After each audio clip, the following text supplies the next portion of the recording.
Christian, they have a tradition. A couple years ago had a very good team, Webster as well last year, and both teams really looking very, very good. On paper, this could be the best matchup in the city. Maybe not the two best teams we've got in the city, but should be an even matchup. Both teams have had trouble scoring points. Yeah, the defenses, though, on the other hand, look extremely impressive. Could have kind of a quick game, maybe a low-scoring encounter. Well, let's hope so. J.B. Haney is standing by with the head coach of the Metro Christian Academy Patriots, Perry Clark. Pat Clark, the head football coach at Metro Christian Academy, our guest here on the pregame show. And, Coach, 0-2 on the season. I know going into the season you were picked 3 in your district race. What seems to be the problem with the kids this far? Well, we haven't won any yet. That's pretty simple. What we would like to do is get on track. We started out and didn't play very aggressively, missed some assignments. And, of course, the name of the game is you've got to execute. I think we've got a lot of talent on our football team, but it takes 11 men playing together to make a team, and that's what we're hoping happens tonight. I know, visiting with you a few minutes ago, you were talking about really bringing the kids together and getting them, and you have a great ritual that you do before game time, and that's only a matter of time until that starts paying off for you. Well, I think so. Our kids haven't been used to doing the things that we're doing. We're trying to keep them together and develop a team spirit as well as a school spirit that really we can establish a tradition on. And our young people are starting to learn that what we're going to demand is excellence. And with that excellence, of course, you have to have the commitment first. And the commitment right now to our program is starting to build. You can see with the different activities that we have surrounding the game that we're starting to take some pride in our program. And that's what we need to do to build our program. Peck, what impact is it going to have with the school belonging to the Activities Association? You're going to be in the playoffs this year if you qualify. And is this a good plus for your program? JV, it's one of the greatest things that ever happened to us. In the past, what we've had to do is play anybody that would play us. So as a 2A school, we were playing 4 and 5A competition. We were playing in Arkansas and went down to Alvarado, Texas, and kind of played the world. It was very difficult for us to play that type of schedule, and there was nothing to play for at the end of the year. So being able to go to state, to represent your school in the district, to develop some traditions and some rivalries, it's a great opportunity for our kids. We're excited about it. And talk of rivalries, you're playing Cassia Hall in the district this year. You have already played Holland Hall. So now maybe for the first time, Metro Christian Academy can develop some good rivalries. Well, we think so. We think we could have a tremendous private school league. If not a jamboree at the beginning of the year, we can do a lot within the private school spectrum here in the community. Certainly we're going to compete for the same type of kids. We're going to compete against each other in football, basketball, and the major sports, and it'd be ideal for a rivalry, just a natural rivalry to develop there. Peck, best of luck tonight. Well, thank you. We'll take every bit of luck we can get. Peck Clark, our guest here on the pregame show, and let's go back now to the booth and join Don and Jack. As the Patriots come onto the field under the head coach of Perry Clark, you hear the Metro band, or excuse me, the Webster band in the background. The Warriors already on the field under the tutelage of Ron Davis and Jack Bunce. Interesting that 2 quarterbacks tonight. Mike Dio, the starting quarterback for Daniel Webster, was a sophomore and was not the starting quarterback until just before the first game. We'll have a new quarterback for Metro Christian and John Castor. Yeah, last week for Metro Christian, Brett Burleson, who is still a captain, by the way, for tonight, number 12. He is not suited up down on the sidelines without his pads on, just in some regular blue jeans and his uniform on. He's still going to captain tonight, but he won't play. Last week got knocked pretty severely. In fact, they kept his helmet on until midnight, took him to the hospital, and didn't really know if he was going to be all right until the wee hours of the morning last Saturday. But fortunately, he is okay. And we're glad of that. J.B. Haney earlier had a chance to talk with Ron Davis, and let's go to that interview. Thanks, Don. We're visiting with Ron Davis, the head football coach at Webster High School, talking about the Warriors. And Ron, you're 1-1 coming into the 3rd game of the season. Lost a lot of seniors last year, so you have a relatively young ball club. Yeah, we're starting a sophomore at quarterback and a junior that didn't play any last year at tailback. Played a great ball club last week in Bristow. Yeah, they're real good. They were good a year ago and we beat them, but we lost those seniors and they're bringing everybody back, so they were pretty tough. It was a good game for them. We didn't execute very well, though. Losing 18 seniors from your ball club, have you changed the style of play, or have you really got the program going at Webster as far as the football program is concerned, offensively and defensively, where the kids are doing basically the same thing? Yeah, we're trying to do the same thing that we've always done, and we've made it just a little bit simpler this year on offense. But defensively, we're playing pretty good, and we're playing the same system we've always played. I know you were running this run and shoot, really putting the ball up. Are you still involved in that program? We tell everybody we are, and we don't run that. It sounds like a typical coach's ploy to me, Ron. Oh yeah, I tell them we're going to pass it, but we don't throw it. My coaches won't let me, so we haven't thrown it very much this year. How do you look at tonight's game with Metro Christian Academy? Well, it's a very important game for us, and it's important for our program, and also playing on TV. We don't want to stink up the place, and we got to watch that thing 3 times this week, so I don't want to watch 3 losses. We've talked a lot about that, and I want to get your opinion. Are the kids excited about playing on Tulsa Cable Sports? Oh yeah, and it's fun watching the other teams play, but just to think that you've got a chance to play on TV, I'm not a worldly guy. This is the first time I've ever been on TV with a ball club, so yeah, I'm excited, and the kids are excited too. Well, we want to wish you the very best of luck, and I know you've got the program going in the right direction over at Webster High School with the Warriors, and the best of luck tonight. Well, thank you, JB. Ron Davis, the head football coach of the Webster Warriors, our guest here on the pregame show. We'll go back now and join Don and Jack. Thank you, JV. Welcome back to Metro Christian Academy and Metro Stadium, where the Patriots tonight looking for their first win. They're 0-2, losing at Holland Hall in their season opener 31-0, and last week losing in their home opener to Poto by a score of 7-0. Meanwhile, Webster under Ron Davis winning their season opener at home at Webster Stadium, defeating Manford Pirates 6-0. Last week losing to the Pirates of Bristow 27-7. This 1988 high school game of the week between the Warriors of Daniel T. Webster High School and the Patriots Metro Christian Academy, brought to you by Mazio's, by Citgo Petroleum, by Facet Enterprises, by Eastern Oklahoma Orthopedic Center, and by the Williams Companies. We'll be back with the opening kickoff on Tulsa Cable Sports High School Game of the Week in just a moment. Alcohol and drugs steal from all of us.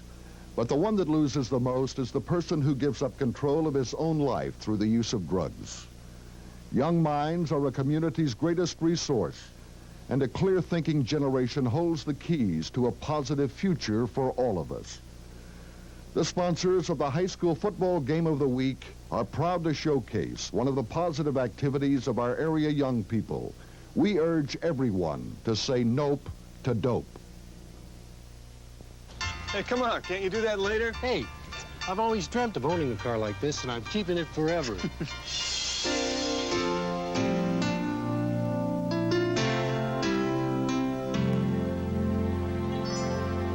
To some, it's an antique. To others, it's a dear old friend.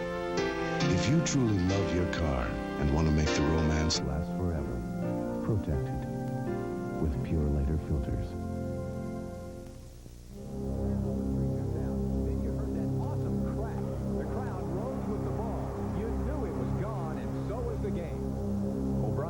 The 90-footer perfectly. As the ball broke, the roar grew.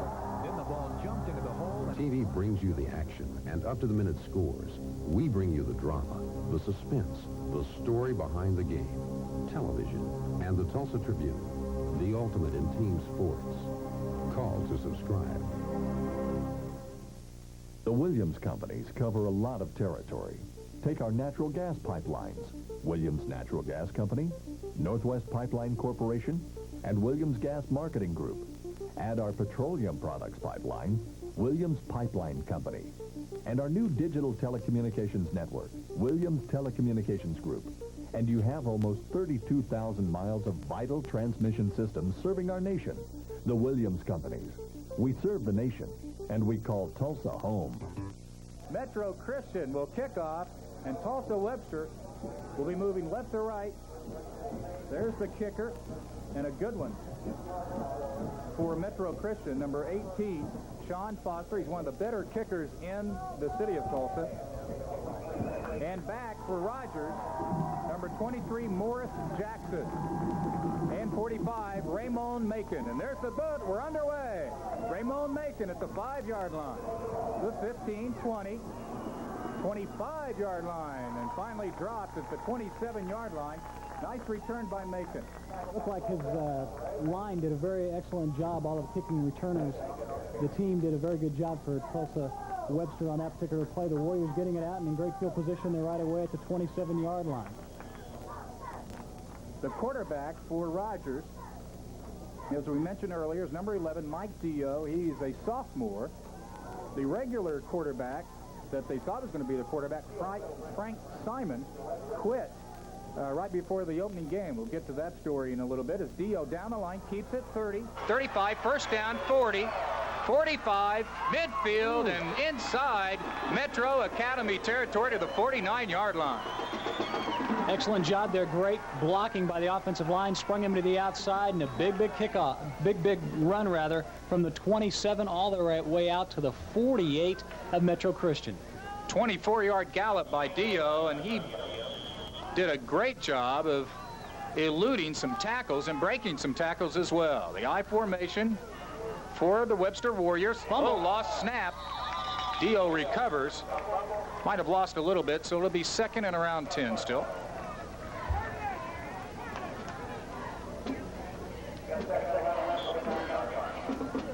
Quarterback a little bit overeager on that play after picking up 24 on the first one. Wanted to see that one again. Just a little over anxious. Again, he is a young quarterback. The fullback, Brett Hall, 43. This is the tailback out of the I formation. That's Morris Jackson to the 45 and beyond. On the 44-yard line, we'll see how they mark it. Nevertheless, a nice pickup there by Morris Jackson. I was watching him in the pregame warm-ups, and that guy looks like he's got all the moves. Sometimes it's hard to say in warm-ups when they're not really going that hard, but he seemed to be going at it pretty much full speed ahead just from the very first. Third down and 6 upcoming after the 4-yard pickup by Morris Jackson. Jackson, a junior, had 84 yards rushing last week. Third down 6, the first third down play of the night, and Dio won't get anything. Nice defense there by the Metro Academy Patriots. And leading the charge, number 88, defensive end Rick Raymer. So it'll be fourth down and our first punt of the night. Just as pretty much as we had expected, both these teams plan on running the ball almost exclusively. That's exactly what Webster did on their first series of downs. 4 rushing plays for 29 yards. John Webb will be back to return the kick. And the punter, Billy Adrian. He will do all the kicking for Rogers tonight. Hits at the 20. Nice one. Yes, inside the 10. At the 9. Nice kick for the Webster Warriors and Billy Adrian of 34 yards. So Metro, the Patriots, in a deep hole here. They have yet to score a point in this 1988 season after being shut out in their first 2 games, and here they start at their own 9-yard line, Jack. Yeah, that's the worst thing they wanted to see, as you said. A team that hasn't scored any points so far. They don't want to be starting out the ball game just inside their own 10-yard line. But this team, you know, they've seemingly hung in there together. Talking to some of the guys at the practices, they were saying that, you know, they're not giving up on things. Even though they haven't scored any points, they still have some faith in their offense. Split backfield, and the quarterback is new, John Castor, and not much there. Wow, he's wrapped up after a loss of a yard, in fact. A nice Webster defense led by number 43, one of the co-captains, linebacker Brett Hall. That one really hurts. You can see Webster, they know just like we do that there's not going to be a whole lot of passing in this game. There was one receiver on that play, the far receiver, number 8, who's now coming out of the ball game for Metro Christian, who wasn't even covered by anyone on that particular play. As the Webster defense, they have played very well, although they got beat by Bristol last week, 27-7. This is Castor, the quarterback, loose ball, and it looks like the Warriors have it. They do. I think it was Marco Storey, number 32, who came up with that one. Defensive back, he's a senior and gets the big play right away. So the Warriors get a big break here in the second period. 8.5 minutes to go, first period, and only 2 offensive plays for the Patriots and Metro Christian. First and goal, ball on the 8-yard line. Dio, the sophomore quarterback, calls out the signals, gives to the fullback. That is Brett Hall. Good defense on that play, and there was almost a fumble in the exchange between the quarterback and his running back on that particular play. Metro Christian almost got the ball right back. You take a look at Dio, he is a good option-style quarterback, though. He gets way down in the stance. Reminds you of, say, an Oklahoma Sooner quarterback. Just by the way he's down, very quick feet. He's ready to get that play going on the option. Second down and goal from the Metro 7-yard line. Wide receiver to each side. Webster won't pass the ball very much. They don't hear. Pitch to Jackson. To the 5. He's touchdown. In there. Touchdown, Tulsa Webster. Morris Jackson scores his second touchdown of the season. And early in the ball game, 7.5 minutes to go, opening period, and the Warriors are on the board. That's got to really feel good to them, too. Like we said, they won their opener, then lost last week fairly decisively, and right away, 7:30 left to go in the first quarter, and they've already put 6 points on the board. And the first time that the Warriors have scored in the first period this season. The extra point by Adrian is good, and with 7 minutes, 30 seconds to go in the opening period from Metro Christian Academy, we have our first score. We'll be back with a kickoff in a moment.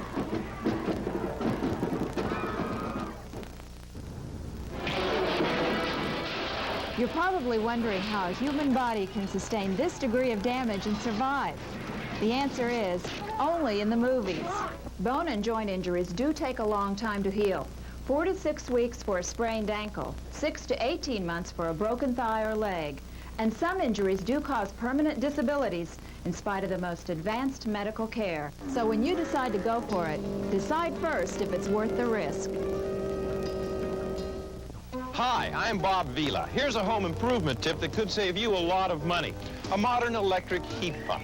It's the only all-in-one heating and cooling system. In the winter, it can save you money because it heats your home very efficiently. In the summer, you get the bonus of central air conditioning, the flameless electric heat pump. It heats, it cools, the electric heat pump, and it saves. It heats, it cools, and it saves.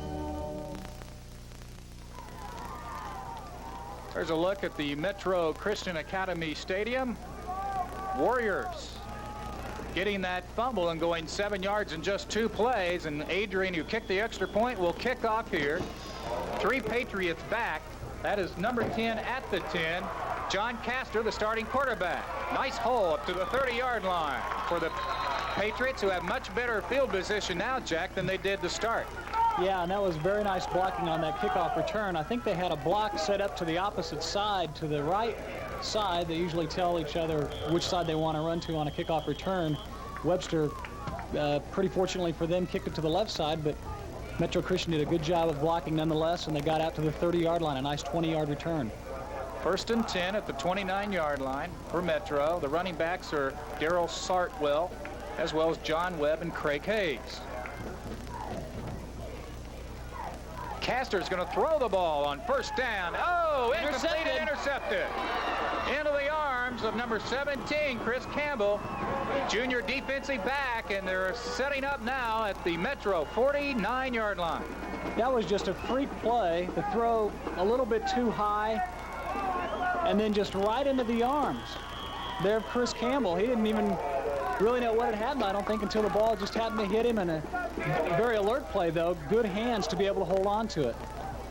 Believe it or not, it was just 45 seconds ago that Webster scored the opening touchdown, and here they are back in business in Metro territory as Morris Jackson gets his second carry of the night, and he drives it down to the Patriot 45. This could be the game. It's so early to say, only 6.5 minutes still to go in the first quarter, but this could be the game for Metro Christian. They really need to stop Webster on this particular drive. Mentally, it's got to be very hard. They've got a new quarterback in the game. There's been a fumble, now an interception. They've really got to stop Webster here to just stay in the game mentally. 2nd down 6 from the 45-yard line. This is Jackson again, but nothing that time. And Rick Raymer, the defensive end, two-way starter. Nice play by the 175-pound senior and a loss of 2. Excellent play there, and they forced Webster in, not necessarily. Like I say, they like to run the ball almost exclusively, but they've almost pressured him into a passing situation here. Wide receiver to each side. Billy Adrian at the bottom of your screen as one of the wide receivers. Dio looks for it. Pressure on. Raymer is pressuring him. Dio gets away to the 50 and out of bounds. He'll pick up a couple to the 46-yard line. And on 4th down, I would imagine Webster will punt. And Metro Christian's defense did come through. The Patriots able to stop them. They were only able to pick up 3 yards on that particular series. And they'll have to now punt it again. Billy Adrian into the game. That's got to pick up the Metro team, Jack. After that interception, they only picked up 2 yards. And Adrian's in for his second punt of the night. His first one at 35 yards, and he's averaging about that this season. There's the boot. It's going to hit at a 10-yard line. I think John Webb recovered his fumble. He did so at the 11-yard line, so Metro will start 5.5 minutes to go opening period. They trail by 7, and again, they start deep in their own territory. Here we go, a real test for the quarterback to see what kind of character, I guess, that he has got. You know, things have not started out very well. Fumble, an interception, and now they've got the ball just outside their own 10-yard line, but we'll see what they've got. 35-yard punt for Adrian. And here come the Patriots. They've had 2 offensive possessions, 2 plays in each possession, and both have died due to a turnover. See what they do here is Castor hands off to Craig Hayes. Hayes is one of the starting running backs, 5'11", 160-pound junior. Returning starter from last year. He cranks it up to the 15 for a 4-yard pickup.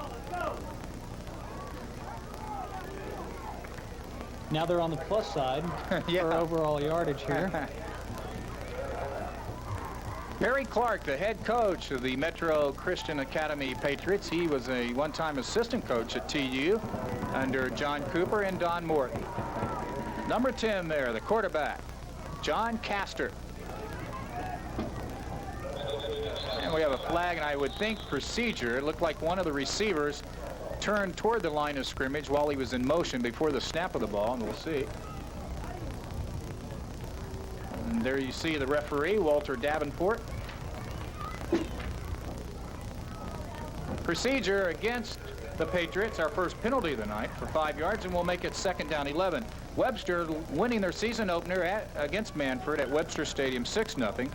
Dio scoring the game's only touchdown. And then last week, losing to Bristow 27-7, and that's nothing to be ashamed about. Bristow always very tough. Whereas Metro Christian lost at Holland Hall 31-0. We saw the Dutchmen last week and know how good they are. And then they lost last week to Poto in their home opener 7-0, and Poto is 2-0 on the year. So Metro's played a couple of very fine teams and have no wins to show for it thus far. Here on 2nd and 11. Nice hole for Craig Hayes across the 15 to the 16-yard line, and he is stopped by Tulsa Rogers, number 48. Excellent execution there. The offensive line opening up a big hole there for him, and able to get a good gain. They've now got 5 carries for a total of 9 yards on offense. Things turn around a little bit. A key play here, though, 3rd and about 4. Ball on the 17-yard line for Metro. This is our first 3rd down situation of the night. As we mentioned, neither team will pass very much tonight. Castor in his first start. Oh, we have a new quarterback in. On the option, 1st down to the 25, to the 30. Nice play by Scott Seibert. Seibert's a junior, and he's coming in now at quarterback, and he gets the 1st down. Interesting, too, because this guy is listed as a running back. So not a guy that normally would play quarterback, but under the circumstances is in there. No problems with the center snap, and pick up a nice 1st down. And you would think that since he is primarily a running back, Jack, that was designed all the way for him to keep the ball instead of pitch out. Yeah, it certainly didn't look like he was looking for anybody. 1st and 10 from the 30. Metro with some breathing room for a change. Inside handoff. That's Darrell Sartwell, number 2, a two-way starter, and the 165-pound junior gets just across the 30, really, well, we'll say a yard, and that will make it 2nd and 9. And on the stop for the Webster Warriors, number 50, one of the co-captains, John Haynes, a defensive end.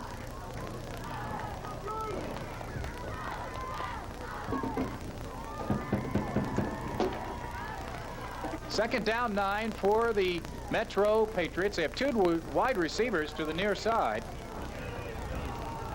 Only 1 pass thrown tonight, and that was intercepted by Webster. This is Seibert again, the quarterback, and he's tripped up at the line of scrimmage, will fall forward for probably a yard. I think, Don, you pretty much hit the nail on the head there early on when you saw him run that first option play. he looks like an extremely good runner by picking up that first down, but on the other hand, he's just really not looking for anybody to pitch to. Probably could have picked up a few yards if he would have pitched the ball, but he's just not used to playing that position, though. And with 2 offensive possessions and 2 turnovers, I would think they're a little itchy as far as trying to pitch the ball out and not wanting to turn it over for the 3rd time in this opening period. Big situation here for the Patriots on 3rd and 8. And we will have our 2nd penalty of the night. Probably a little delay of game here. And that is the call. Jack? Again, it's tough when you've got a new quarterback in the game, especially a guy not used to being a quarterback. And you're running plays in from the sideline. He's trying to get his bearings, so things like that are just going to happen. 3rd and 13 moves it back to the 26-yard line. Tulsa-Webster is the 50th largest high school in the state. They are in Class 4A with an enrollment of 660. Metro, however, in Class 3A, and an enrollment in their high school of 207. So you can see Webster, a much larger school. Seifert on 3rd and long. He'll run to the 30, 35, not enough for the first down. He is knocked out of bounds by number 42, Steve Rhodes, and number 24, Billy McClendon. So it'll be a punt for Metro. I thought it was great vision by the quarterback there, and the fact that he pretty much knew where that marker was, and he was looking for it all the way, trying to get that first down, just had too much pursuit, and the defense had the angle on him. He picked up 10 yards up to the 37-yard line, so on 4th down and 3. This will be the first punt for Metro tonight from Sean Foster. Yeah, he's one of the best in the city. Inside right at the 10-yard line, they'll mark it.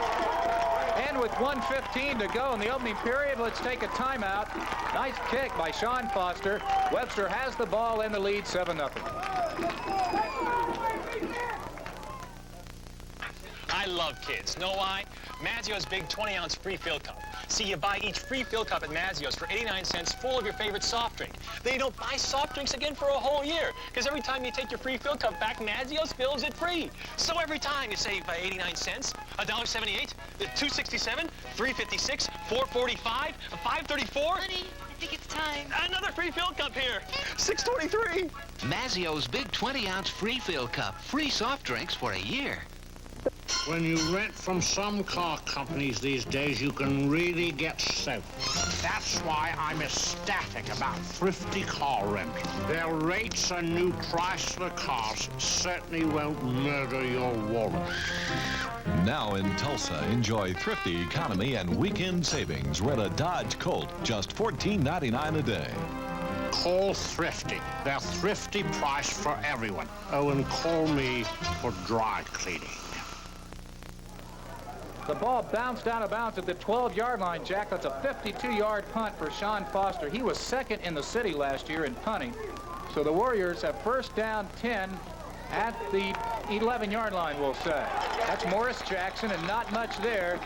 He's met by the Metro linebacker and now quarterback Scott Seifert, number 4. Got a penalty on the play. We're going to have offensive holding on this one.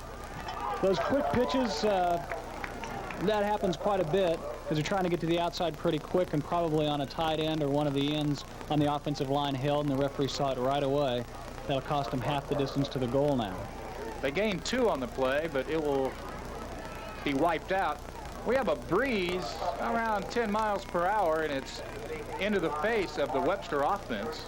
So it's moving to the north or to the left on your screen.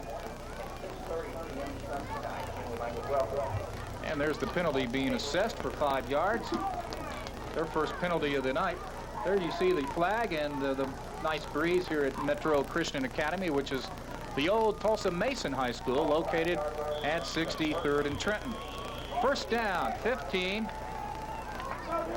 The ball at the 6-yard line. And now Metro would like a turnover as Dio Keefe tumble. I believe Webster might have gotten it back. Very alert play there by the offensive lineman. Couldn't tell exactly who recovered that one. Did a great job of recovering the fumble. It was a nice run by the quarterback. Saw there was nothing outside, cut quickly inside, but the ball knocked loose, and Webster comes back up with it. Now we've got 2nd down, and looks like about 14 yards to go. Starting guard Dan Wentz, 5'10", 220 junior, alertly fell on the ball after Dio carried and fumbled. up to the, looks to be the 8-yard line after a pickup of 2, 2nd and 13. Nice hole. Oh, beautiful. Up to the 20-yard line. Not enough for a first down. That might be the last play of the quarter, and a nice carry by 24, Billy McClendon. Excellent hole opened up. Nothing against Billy there, but maybe I could have run through that one. Maybe. That'll take care of the opening period. And after one period, the Webster Warriors on top of Metro Christian, 7-0.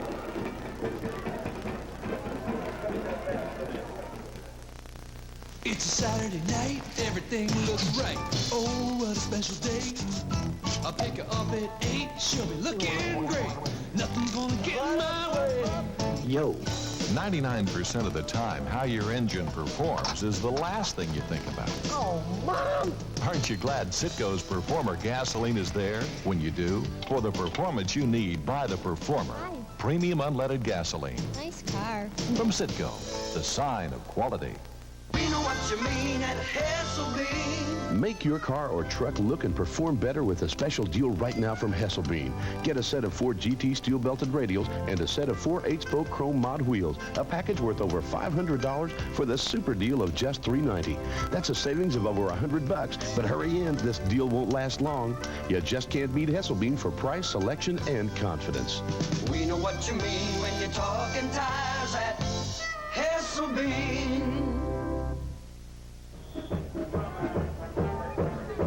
Here we go to start the second period. 7-0 Webster with the lead, with the ball. And 3rd and 2 is the call here from the 20-yard line.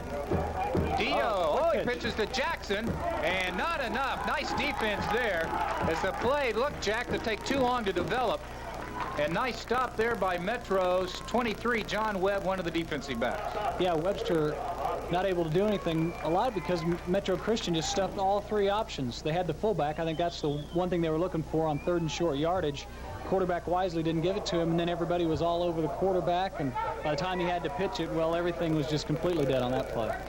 Scott Seipert is the lone safety back for Billy Adrian's 3rd punt.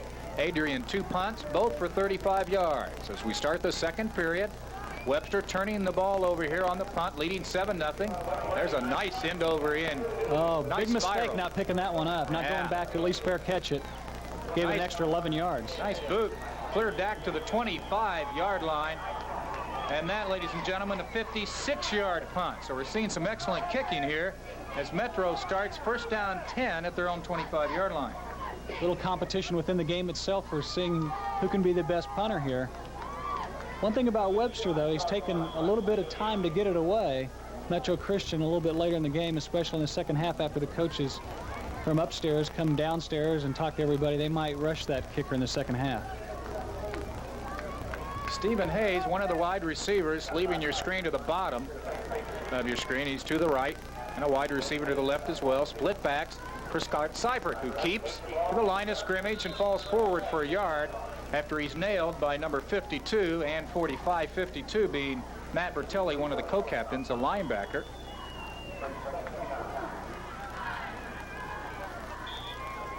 Not much at all on that play. As we said going into this game, both teams have had their problems with their offense, but defenses really doesn't seem like there's been too much of a problem. They have given up a few points, but a lot of that's been the fact that their defenses have been on the field for 3/4 of the football game. Well put.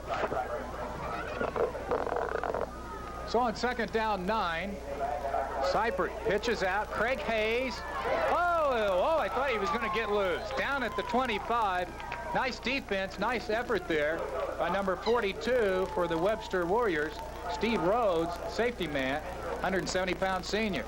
Some busted blocking on that play, and it was a miracle that they were able to get back close to the line of scrimmage.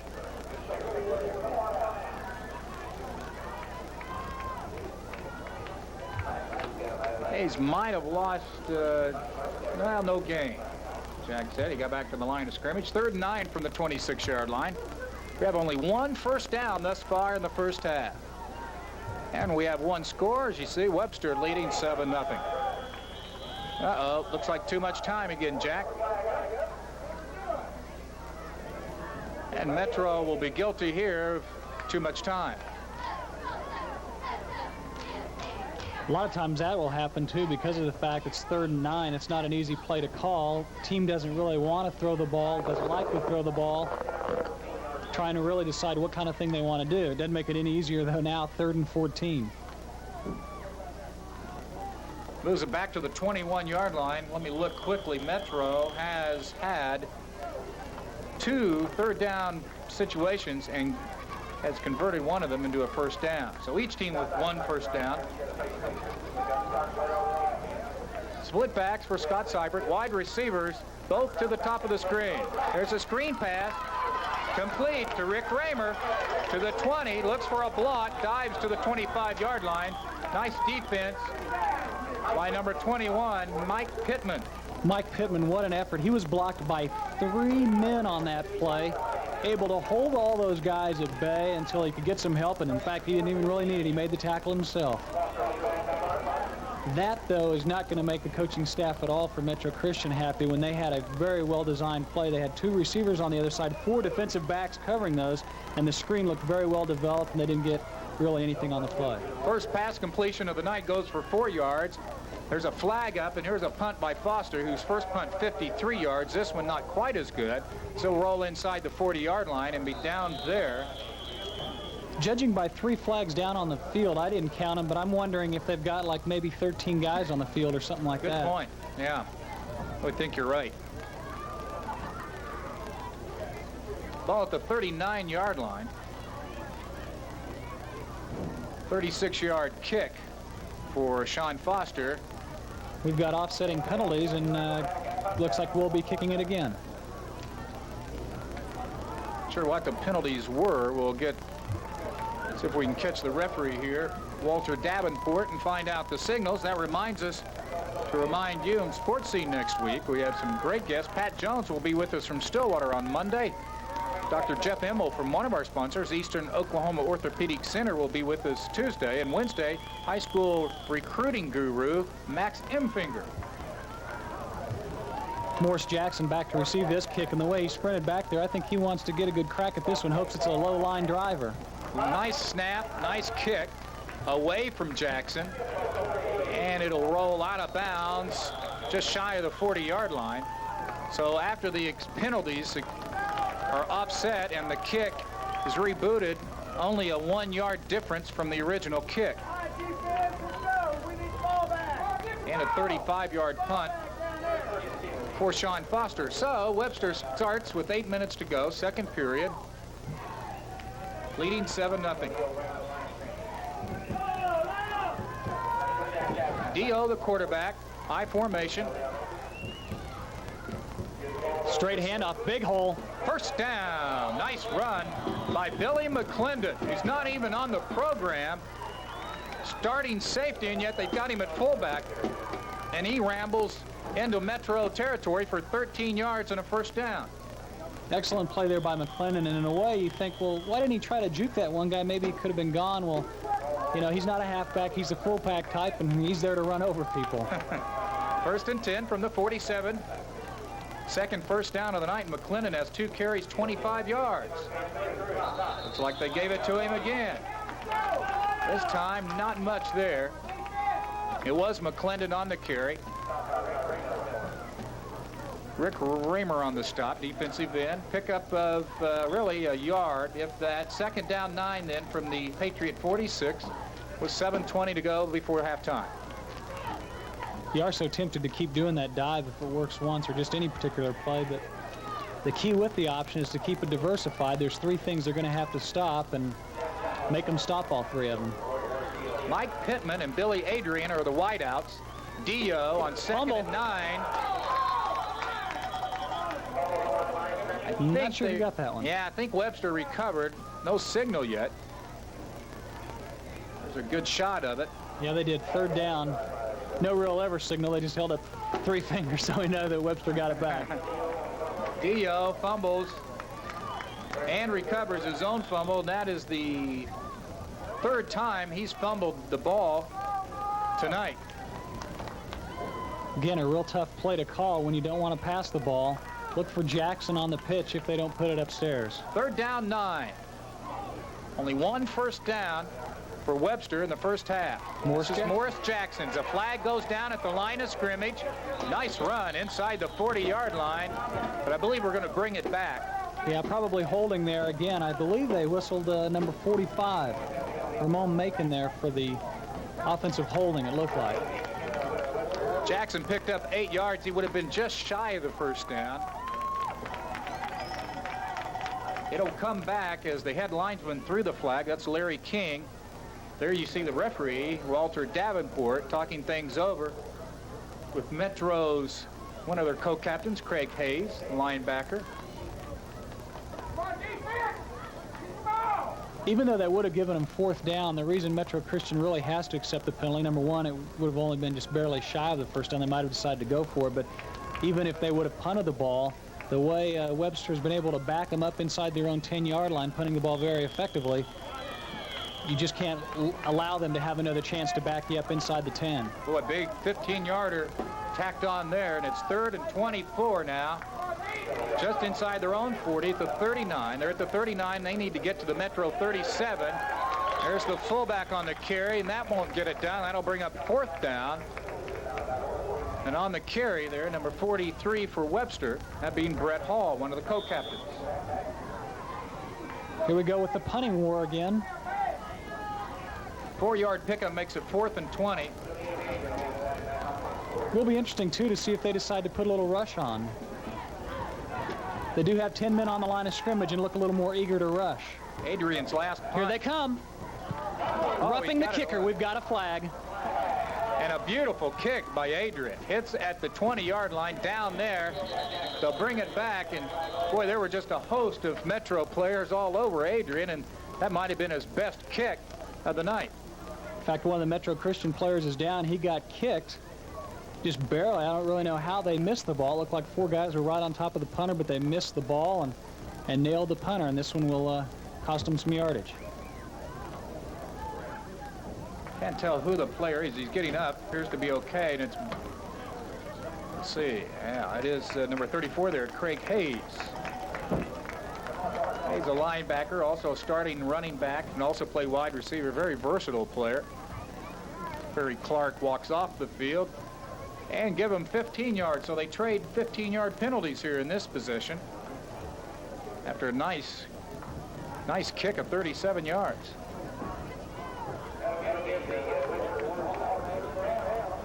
And that is an automatic first down. Would have been just short of the first down from where the yard markers were, but an automatic 1st and 10 for roughing the kicker. You know, that penalty, at one time they changed it to where it wasn't a first down. Now they've changed it back to where it is a first down, and they're in Metro territory at the Metro 42-yard line. Dio to throw the ball incomplete. Looked like he had a man there, Ramon Macon, I should say. Ramon Macon, who is a basketball player and is out for football this year. Real quick play. Looked very, very good, but maybe the quarterback could have taken just a little bit of steam off that one. I'm not sure his receiver ever really saw the ball where it was coming from. Also, it was just a little bit high on the throw. But that's going to happen, too. You get a good pass play. Quarterback's not used to passing the ball. He sees a guy open, and his eyes get as big as sausages. Dio on the night, 0 for 1 passing. Here on 2nd and 10, Morris Jackson. Oh, nothing doing, line of scrimmage. And Rick Raymer again. Nice stop by the Metro defensive end. I think you can see, like we've been talking about, again, both offenses are having trouble getting things going, but it's not so much their fault. The defenses of both these squads really read things well and are shutting off about every option that the offense has.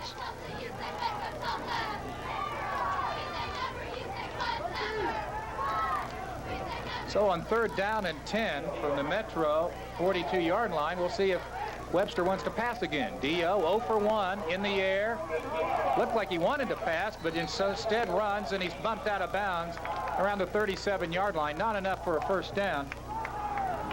You see a host of Patriots over there to escort him out of bounds. Pickup of 5 yards. That'll bring up 4th down and 5. That's another thing that's rough for a running quarterback. He's on the move, and he doesn't really give himself or his receivers enough time to get open. There's just that urge to get down there and run. 3 punts, 42-yard average for Adrian. Everybody's going to rush on this one. and a 56-yarder as last time, and then a 37-yarder that was brought back when they roughed him. He boots that one into the end zone. And so Metro will start with 4:18 to go before halftime. We'll take a break with the Warriors leading 7-0.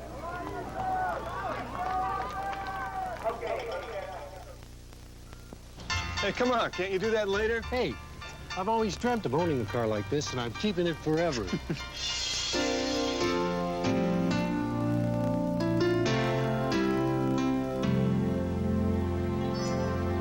To some, it's an antique. To others, it's a dear old friend. If you truly love your car and want to make the romance last forever, protect it with Pure Later filters. Go ahead. I am boycotting burgers. Hope, Indiana boycotts burgers. We were in danger of becoming burger zombies. That's right. This town's giving up burgers and tasting the Arby's difference. I've been waiting to do this since 37. Now you can too. Try Arby's slow roasted roast beef. Do you miss Ronald? Well, after you take away the burgers, he's just a regular guy in a clown suit. If Hope, Indiana can do it, so can you. Here we go, first down 10 from the 20-yard line for Metro. Quarterback Scott Seipert. He did not start the game. Came in the first period, though. And a handoff here to one of the running backs for about 3 yards. That's Craig Hayes.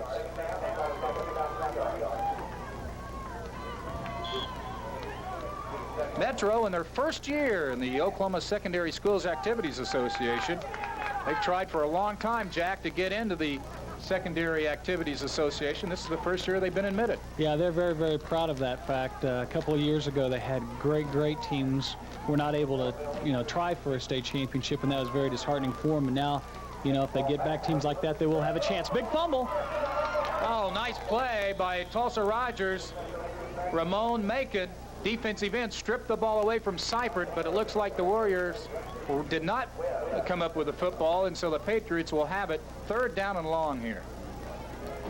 That would have been counted as an interception for a touchdown, just in case you were wondering if he would have been able to pick that one out of the air, which he almost did. Yeah, you can't pick the ball up off the ground and run with it in high school, but if you do catch it in the air, like Jack says, that would have been an interception on a fumble or a lateral. Here it is, 3rd and 15 from the Metro 15, and a pass from Seipert, intercepted. Inside the 30-yard line by number 21. That's Mike Pittman, two-way starter, a junior safety man. And here is Webster in great shape. 3 minutes to go before halftime. He really read that one all the way.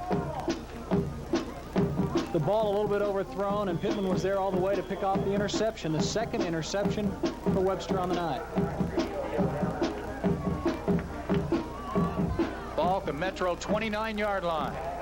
Is Dio going to pass? No, he'll run. Slips through a tackle and picks up a yard after the stop there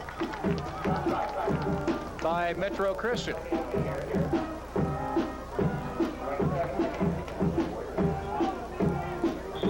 In fact, they moved the ball back a little bit, so let's say Dio lost a yard.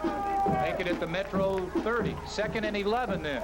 Dio has done most of the running for Webster tonight.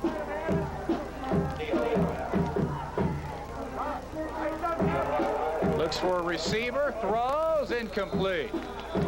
Intended on the far side for tight end Steve Rhodes. It looked like Rhodes might have had his hand on it.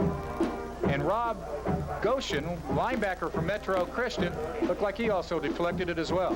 Boy, this is really an important series of downs for the Webster Warriors.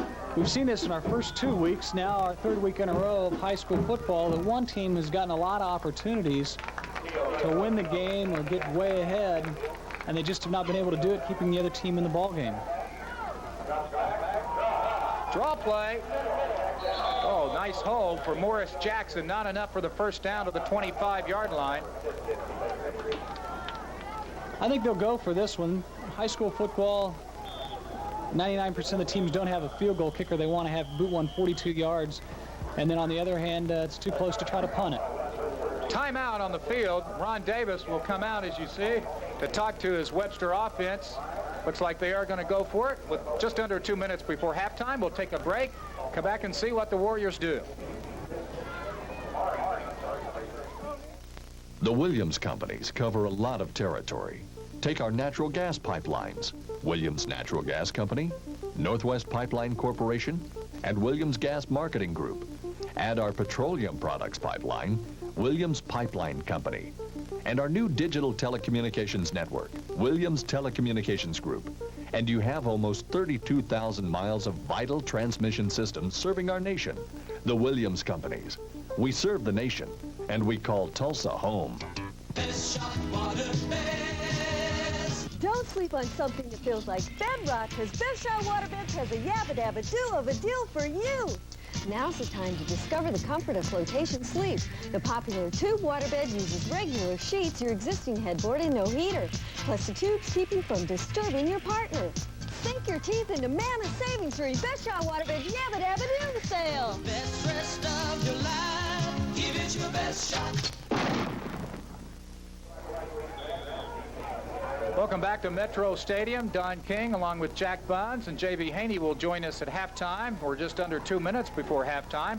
And on 4th down 6 from the Metro 25, here come the Warriors for that first down. Jack, what do you think they're going to do? I think they'll go to Pittman, number 21. He's got one-on-one coverage near side. Number 21, he's a wide receiver to the left. Dio, 1 for 2 passing. No, it's McClendon and a first down to the 10-yard line. Nice formation, though, by Webster. They were able to pull Metro Christian apart, and after throwing the ball on, a couple of plays, first and second down of that drive, Metro Christian looked like they were looking for a pass as well, and that fullback dive just worked to perfection. Billy McClendon on the night, 3 carries, 39 yards. That was a 14-yard gallop. First down to the Metro 11-yard line. Clock says 1:40 to go before halftime. And Dio hands off to Morris Jackson. He's tripped up nicely, I believe by Rick Raymer. And he dives forward for about a yard gain. Timeout by Webster. That's their second timeout of the half. And with 1:28 to go, we'll remind you that Webster in Class 4A, Perry Clark and the Metro Patriots in Class 2A. Perry Clark, an interesting story, Jack, in his second year. Last year in his first year, 4-6. He's 4-8 overall at Metro Christian. Former TU assistant under John Cooper and Don Morton. Very good company there. John Cooper pretty much owning everything in Columbus, Ohio at this point. I hear he's doing commercials for just about everybody, making lots and lots of money. Did a great job at Tulsa, then went out the state of Arizona, did a great job out there in the Pac-10, and now in the Big Ten doing a great job. And Don Morton at Wisconsin, they've really turned things around. I mean, they're not a power by any stretch of the imagination in the Big Ten, but when you have to play against the likes of Ohio State, Iowa, Michigan State all the time, but they're coming along pretty well. Yeah, but Don Morton upset Ohio State at Camp Randall Stadium in Madison last year, and that was one of the reasons that led to the demise of Earl Bruce as head coach at Ohio State. Perry Clark, by the way, was born in Germany. He's 38 years old and is a high school graduate of Aurora, Colorado, I should say. He was a fullback for Northern Colorado University and a 2-time all-conference player. He was also a high school coach up in Greeley, Colorado, and led Greeley High School to 2 playoff appearances. The first time that school went to the state playoffs in 1979-1980. You can tell he was a running back. He was a fullback in his day. TU, he was in charge of the running backs, and they had a great running game, if you'll remember, with Cooper and Don Morton were there. Second down 10. We have a delay of game. Can you believe it? Webster closed timeout and then gets tacked on 5 for delay of game. That was an interesting call because the coaching staff was still out on the field until very late. I don't believe they heard the referees blow their whistle, and now the coaches from the far side are yelling at the official, hey, how do we get delay of game? And I think that's just what happened. They didn't know that the timer was already clicking against them.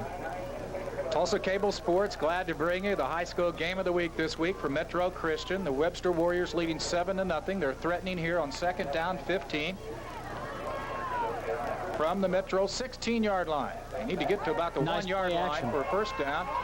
And Dio, what's he going to do to the 15? And he's pounded there. Fumble, and Webster's able to come back up with it, but Dio may have to come out of the game. He looks pretty shaken up. He got pretty good. Blasted by Rob Goshen. And that's the 5th time Dio has coughed up the football tonight. Webster recovers their own fumble. I believe they fumbled the ball 5 times tonight, and they've fallen on it themselves 4 of the 5 times. Dio picks up only a yard after all of that running around. He now has on the night 34 yards rushing. I bet you he won't keep it on this play. 3rd and 14 for the Metro 15. Billy McClendon. He's been the workhorse, at least yardage-wise. 3 carries, 39 yards for McClendon. Not much there. From the 15 to about the 12, and timeout, Tulsa Webster.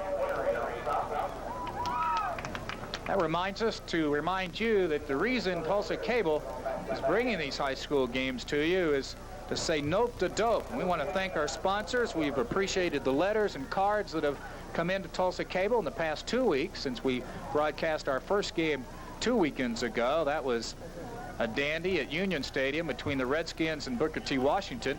And last week, a fine ball game between Cassia Hall and Holland Hall. And we've gotten a lot of letters and comments, and we appreciate it. Keep them coming, and we'll have another timeout here as it'll be 4th down and 11. The ball resting at about the 12-yard line. If they do intend to kick a field goal, and looks like Billy Adrian is out there with the tee. In practice, Jack, he was hitting about half of them from this range, so we shall see. He's a good kicker, just like his punts. If he can get it up in the air, sometimes he'll kick them kind of low, but he is a very accurate kicker. This will be a 29-yard field goal attempt. The holder is starting quarterback Mike Dio, and the senior boots it. It's long enough. It's good. Nice kick by Billy Adrian with 37 seconds to go before halftime. The first field goal for Adrian this season. And with 37 seconds to go, he'll get the tee and kick off to Metro, who still has not scored a point this season. Yeah, that's got to be tough. You know, you were talking about say no to drugs, and there was some good news finally in sports this week in drugs as far as athletes not using them. At the United States Track and Field Championships in Indianapolis earlier this summer, of course the Olympics going on now, for those athletes to qualify, they finally told exactly how the drug test came out, and there were very few positive tests. There were something like 6 or 7 positive tests, and nothing was for anything illegal or anything of that kind. They were all for cold medication, things like that, things that had been all right to do and okayed beforehand. So very good news from the track and field world as far as the United States athletes are concerned, and hopefully that will continue at the Olympics. That is encouraging news. 37 seconds before halftime, and the Olympics, of course, starting this weekend from Seoul, Korea. We don't nearly spend as much money on Tulsa Cable Sports High School Game of the Week as NBC will spend on the Olympics. That's a staggering and I think really rather ridiculous to spend all that money for Olympic coverage, but nevertheless, that's the way it is. Metro will send 3 men back. They have 37 seconds to try and score, and as we mentioned, they have not scored a point yet this fall. That's got to be a little bit discouraging, and both Webster scores. 7-yard touchdown run by Morris Jackson in the first period, and this 29-yard field goal by Billy Adrian have come off Metro turnovers. Jack? Yeah, that's, again, Metro just having a little bit of problems getting things untracked offensively. Right now we're having, I believe, a little bit of problem with the clock deciding exactly how much time should be left in the first half as Webster's on top 10-0. 37 seconds is what it shows on the clock. I don't believe any time probably should have elapsed on the field goal. Maybe a few seconds should have, and they're going to run it down 3 seconds to 34 seconds left to go in the half. What had happened, Webster called a timeout before the kick, and then when Adrian booted it, no time elapsed off the clock on the field goal attempt, which was good after a 17-yard drive in 7 plays after the interception by Mike Pittman. And here's Adrian's kick. He boots it straight away. I'm kind of surprised. I thought they'd squib it. Nevertheless, taken at the goal line by John Webb to the 15 and beyond. About a 17-yard return, and with 28 seconds to go before halftime, Metro will have at least one play before halftime. It'll be interesting to see if they really try to do anything at this point. They do. No, I thought they had a new quarterback in the game for just a minute. Just one of their other quarterbacks, I believe, now serving as a running back, so nothing in particular new here. He's playing wide receiver. It'll be interesting to see if they just decide to go ahead and run out the clock here, which they probably will.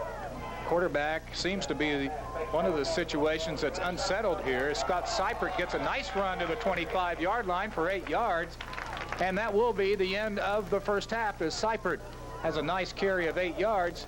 And we'll come back and talk about that quarterback situation as we start our halftime festivities from Metro Stadium with Webster on top of the Patriots 10-0.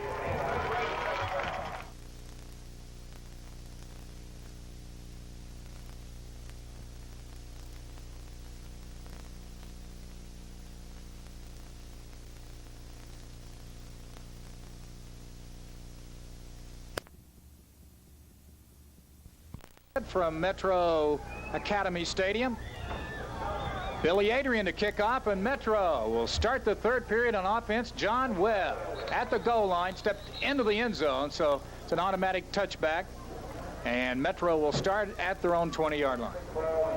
In a way, I don't really personally care for that rule all that much. Kind of takes away a little bit of the kicking game. Like if a guy kicks the ball out of the end zone, you know, that's good, but just kicking it into the end zone. But in any case, that's the way the rules are, and well, I think nothing we can do about it. I think in high school they want to reward the kicker just to get it to the goal line. Maybe that's the point. Scott Seipert, who did not start the game at quarterback, however, as a starter on defense, starts the third period under center and drives from the 20 up to about the 24-yard line. Seipert, I don't believe he's pitched the ball yet on the option that I recall. Nevertheless, he's done a good job tonight running the football. Yeah, that running back doing a great job of running the ball. It was very interesting, too. I was watching him on the sidelines just before the half started, and he was over there throwing the ball quite a bit, just trying to, you know, see if he could work a few things out. One thing we've not had tonight, or we've had the previous 2 weeks, are a lot of injury timeouts as Craig Hayes gets the call, tries to break loose of the shoestring tackle, and drives across the 25 to around the 27, maybe the 28-yard line for around 3 or 4. We'll say the 28-yard line for 4 yards for Craig Hayes, who in the night now 5 carries and 18 yards. This is exactly what they want to do, just straight down it and see if they can do it again and get the first down on their first drive of the second half. They need a long 2 yards here. They have only 1 first down in the first half. Seipert on the option. You're not going to make it. You can tell the effort there by Seipert, the dive for the 30-yard line, but didn't make it. And a nice play by Steve Rhodes, two-way starter, 170-pound senior, number 42 for Webster. Real good play just to get anything out of that, but like you said, just wasn't able quite to get for the first down since he was going backwards. If he somehow would have been going front first, he could have dove for the first down, did his best to get it. Great effort, but just comes up a little bit short. Comes up about a half a foot short, and Sean Foster is back to punt.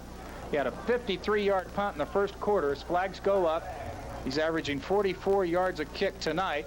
Fair catch called for at the 37-yard line by Webster's Mike Pittman, and we'll see what the flag's about.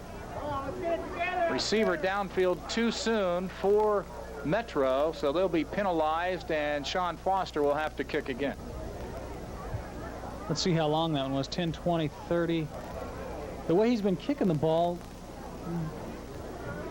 I don't know if you want to necessarily give him another chance. That one was about a 34-yarder. 34-yarder. Like you said, he averaged in the first half 44 yards. You take him back a few yards. I don't know necessarily that I'd want to accept the penalty. Yeah, good point. They would have the ball at the 37-yard line. They've decided to take it. It'll be interesting to see what happens here. Didn't get any return on that one, though. If he hits a low kick at all, at least they'll be able to get some sort of return.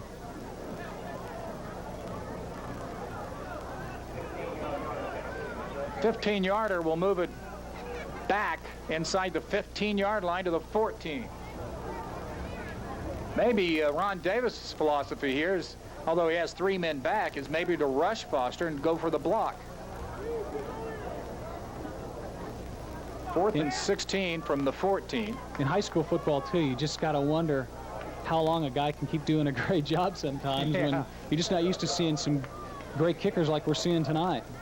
The snapper is Mark Farquhar. He's one of the top snappers, according to Perry Clark, in the city. And this kick, not as far, and the 15-yard penalty certainly is taken advantage of here by Webster as the Warriors set up shop inside Metro territory, now at the 41-yard line. Yeah, I think the punter just tried to kill that one too much. He knew what he had to do to try to get his team out of very, very poor field position and just tried to get a little bit too much of that one. So good call by the Webster coaching staff to take that penalty. Got great field position. They picked up about 25 yards. 27-yard punt. And Mike Dio brings out the Warriors. This is a nice run here by 43, Brett Hall. 6 foot, 195-pound senior, two-way starter at fullback and linebacker. And Hall gets the Warriors in great second down shape with a 7-yard run. They've gone over the century mark on rushing now. Their first rushing play of the second half, 25 carries, 106 yards. Call it at the Metro 34 after a 7-yard run. And a first down carry for Webster. On the offense starting to show some momentum, scoring a field goal just before halftime. As Hall gets the carry again, you see him come back to the huddle there, and a first down for Webster at the 28-yard line after 6 yards. Especially the way the Metro Christian Academy offense has been going so far this year, not only in this game, but if Webster happens to put this one in for 6 points, it's going to be awfully, awfully tough, if not impossible, to come back from 16 or 17 to nothing. Dio, inside handoff on the reverse. That might be the tight end. And it is Jason Stairs. And the sophomore doesn't get much at all there. No gain. I thought that was a great call. There's been great pursuit by the defense of Metro Christian. Kind of throw a little bit of a wrinkle, have something go the other way, but it just didn't work out at all. Good defense. Brett Hall, the fullback. Morris Jackson, the tailback. Quarterback, sophomore Mike Dio. Pitches to Jackson, who has the game's only touchdown to the 25-yard line. Fumble. This time, Metro might have it. Webster fumbled the ball 3 times in the first half and did not recover. Or I should say the Warriors recovered all 3, but this time it's recovered by Webster. Or I'm sorry, recovered by Metro. And so Webster turns it over for the first time tonight. Big, big play there. They were on a march. Looked very confident the way they were moving the ball. We're going to have third and pretty short yardage. Instead, Metro Christian gets to come the other way and try to get things going. 8:08 to go, third period. And at the 23-yard line, Scott Seipert brings out the Patriots, who have not scored yet this year.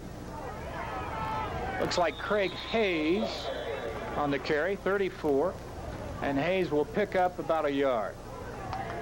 It is so tough for Metro Christian. They don't normally pass the ball anyway. They've got a quarterback in there used to playing running back, and yet if you look every time they set up, Webster is practically blitzing their linebackers. They've got one-on-one coverage to both wide receivers. If the guy can throw the ball at all, I'd be tempted to put it up. Seipert, a blonde-haired junior, calls him out. He got it back, though. Yeah. He fumbled and fell on it. They needed 9 for the first down. They get up to the 28-yard line for 4. Makes it 3rd down and 5, and we have our injury timeout here. At the 28 with 7 minutes to go. We'll take a quick timeout and be back with you from Metro Stadium. Webster leading 10-0.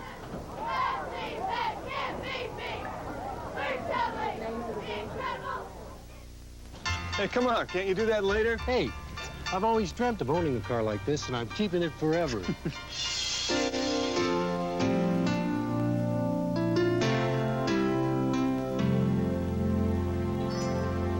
To some, it's an antique.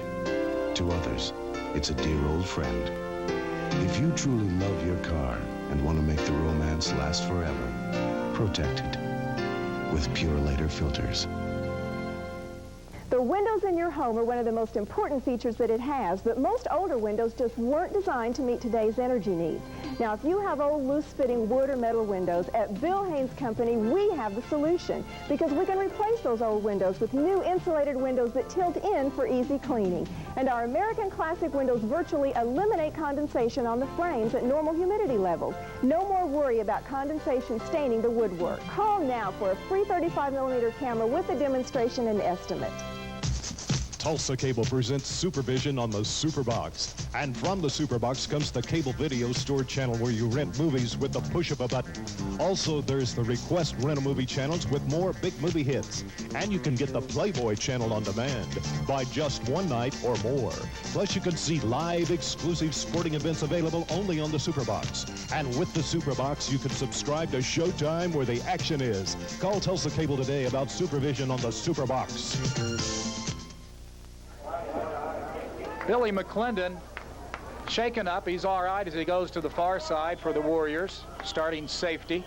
Here a 3rd down 5 from the 28-yard line. Metro with 1 first down in the game and a pass complete to Raymer. First down to the 35 to the 37-yard line. Dropped by a safety, Chris Campbell. How about that, Jack Buns? Great call there, too. You know, like we've been saying, you got a running back in the game playing quarterback. Give him just something very, very short, pickup of 10 yards, and what do you know? They've got their first pass completion of the game, or rather their second. First of this half, Raymer has caught both completions tonight by Metro, both completions thrown by Seipert.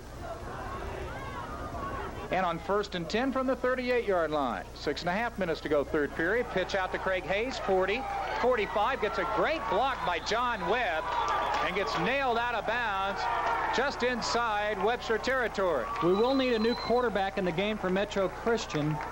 He got just totally leveled by Ramon Macon, number 45, on the option play. Just right in his face and took a hard shot and not getting up at this point. First down on 2 successive plays for Metro Christian. And a pickup there of 13 yards for Hayes. Now the big question is who's going to be quarterback for Metro Christian? That gives us a chance as they look over the injured player to look at the 5A rankings. You'll see Lawton, of course, still number 1 after their 30-0 win over Altus last week. Jack, they seem to be head and shoulders above everybody else. Yeah, at this point, they're playing extremely well. Don't look like a team that's in the 3rd week of the season. Interesting at number 6 and number 10, Tulsa Memorial and Jenks. It's going to be a dandy next week. Yeah, we'll be there on the Tulsa Cable Sports High School Game of the Week. As Jack mentioned, you see Memorial ranked 6th, the air show of quarterback Travis Briggs, and of course, Jenks always has a good team, and they're always hard to beat in Jenks. They feature one of the top linemen in the state, Ryan Patterson, and one of the top wide receivers in the state, Darren Haas. So Perry Beaver and the Jenks Trojans hosting Memorial and the Chargers under Mike Lloyd. We'll see that one. Interesting in the rankings, 4 Oklahoma City area schools, 4 Tulsa area schools. The only schools in the top 10 in 5A that aren't Oklahoma City or Tulsa Metro related are Lawton, number 1, and Bartlesville, you see there, number 9. Scott Seipert, the quarterback, gets up. He seems to be all right. Might have gotten the wind knocked out of him. Perry Clark talks to him there. And John Castor, I would imagine, will be the quarterback. We'll see. Castor is the quarterback. He was the starter in replacing Brett Burleson, the regular quarterback, injured tonight. Burleson to Craig Hayes. Look out, 45 rather, to the 40-yard line. And he's dropped there by Billy Adrian. And all of a sudden, the Metro offensive line starting to open some holes.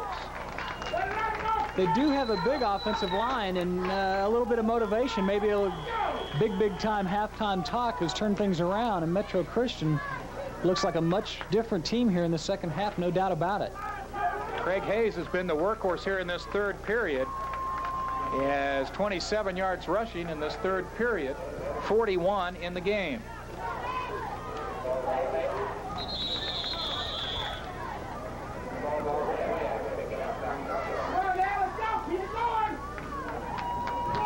Play there by John Webb on the carry, and he gets the first down, or after the first down carry, I should say. Pickup of 2 to the 38. Interesting, Webster shuffling in some defensive players. Their guys look like they're tired. You see oftentimes in basketball, the guys tugging on their shorts when they get tired. These guys are kind of tugging on the bottom of their pants or just below their kneecaps. They're getting kind of tired out there on the defensive side at this point. Metro 38, first down. Castor wants to throw. There's Macon. Macon drops him. He got away from 55 earlier. Scott Lowry, a defensive end, but Macon sacks him back at the 41-yard line. That will be a loss of 3 and make it 2nd down 13. Macon has just had an outstanding game so far. 6'1", 180 pounds. He is a senior. Looks actually a little bit bigger than 180. He's got, looks like he's very, very strong.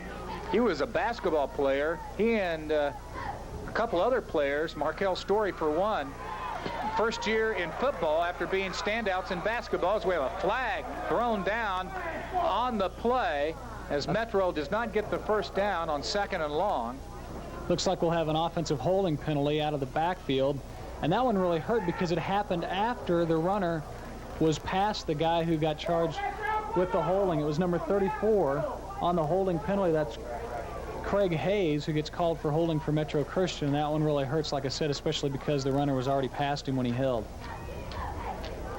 You'll see the referee, Walter Davenport, with the signal. That gives us a chance to look at the 4A rankings. You'll see that Claremore, who we'll see later in the season, is tied for second with Ardmore in the 4A rankings. 4A has really changed in years past. Claremore right there. Tahlequah is number 4 right now. Tulsa McLean, they've won the state. We're used to seeing them. They're right now number 8. Tulsa Edison, they've been awfully tough. They're right now number 9 in the state. The play stood after he's run out of bounds. It's 3rd down and 21 from the 49-yard line of Webster.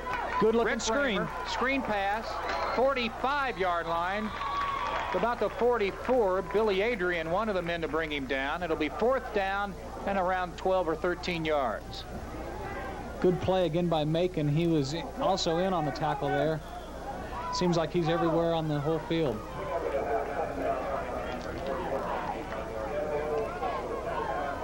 Fourth down and long, and Sean Foster has 3 punts on the night. His last punt, not much, 27 yards, but he had a punt earlier, 53 yards. He pooch kicks this one to the 20-yard line and out of bounds.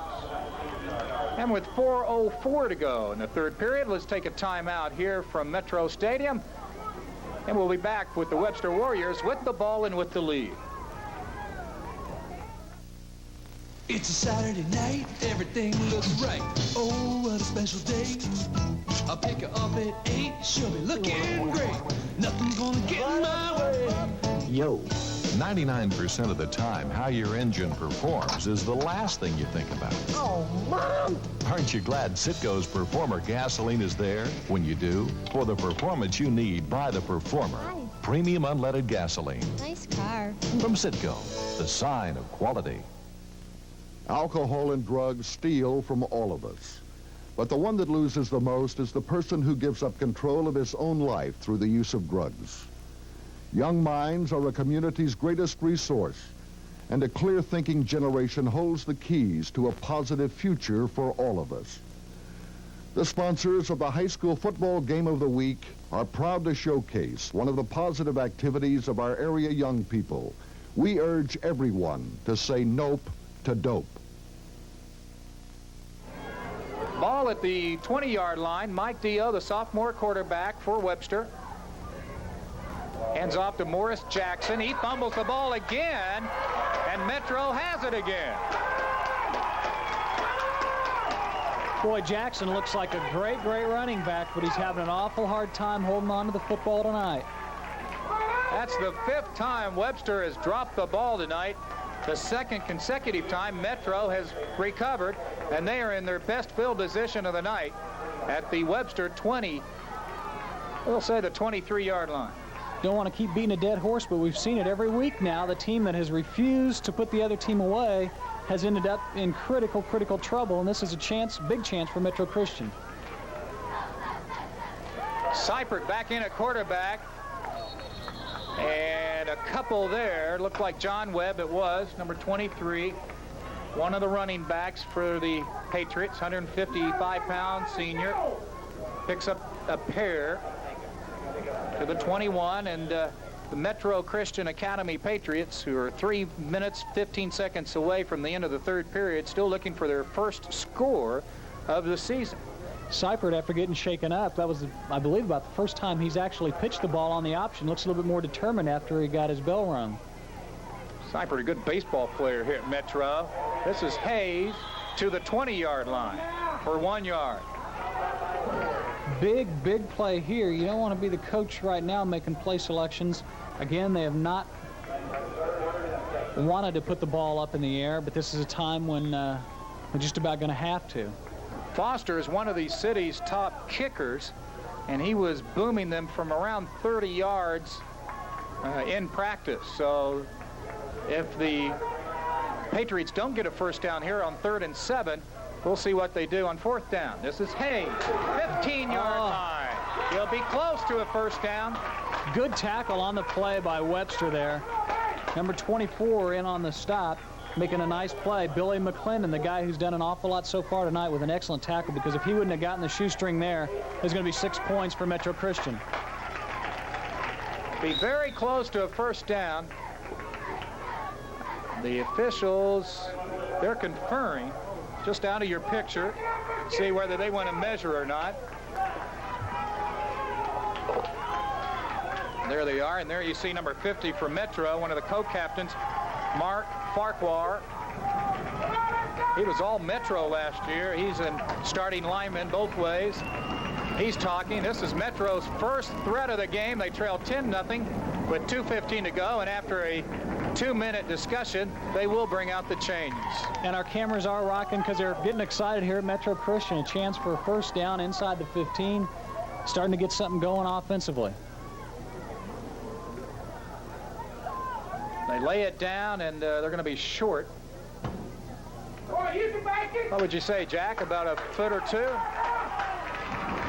Yeah, it looks like about a half a yard short of the first down, maybe 2 feet, and looks like they're definitely going to go for it. This is make or break time. Craig Hayes now on the night, 48 yards rushing. He is number 34, and the Patriot fans below us are on their feet. Webb 23, Hayes 34, the running backs. Quarterback Seifert, number 4. And on 4th and a couple of feet, you don't want to mess up here. Seifert keeps. He struggles for the first down. I believe he has it. Nice second effort by the Metro quarterback.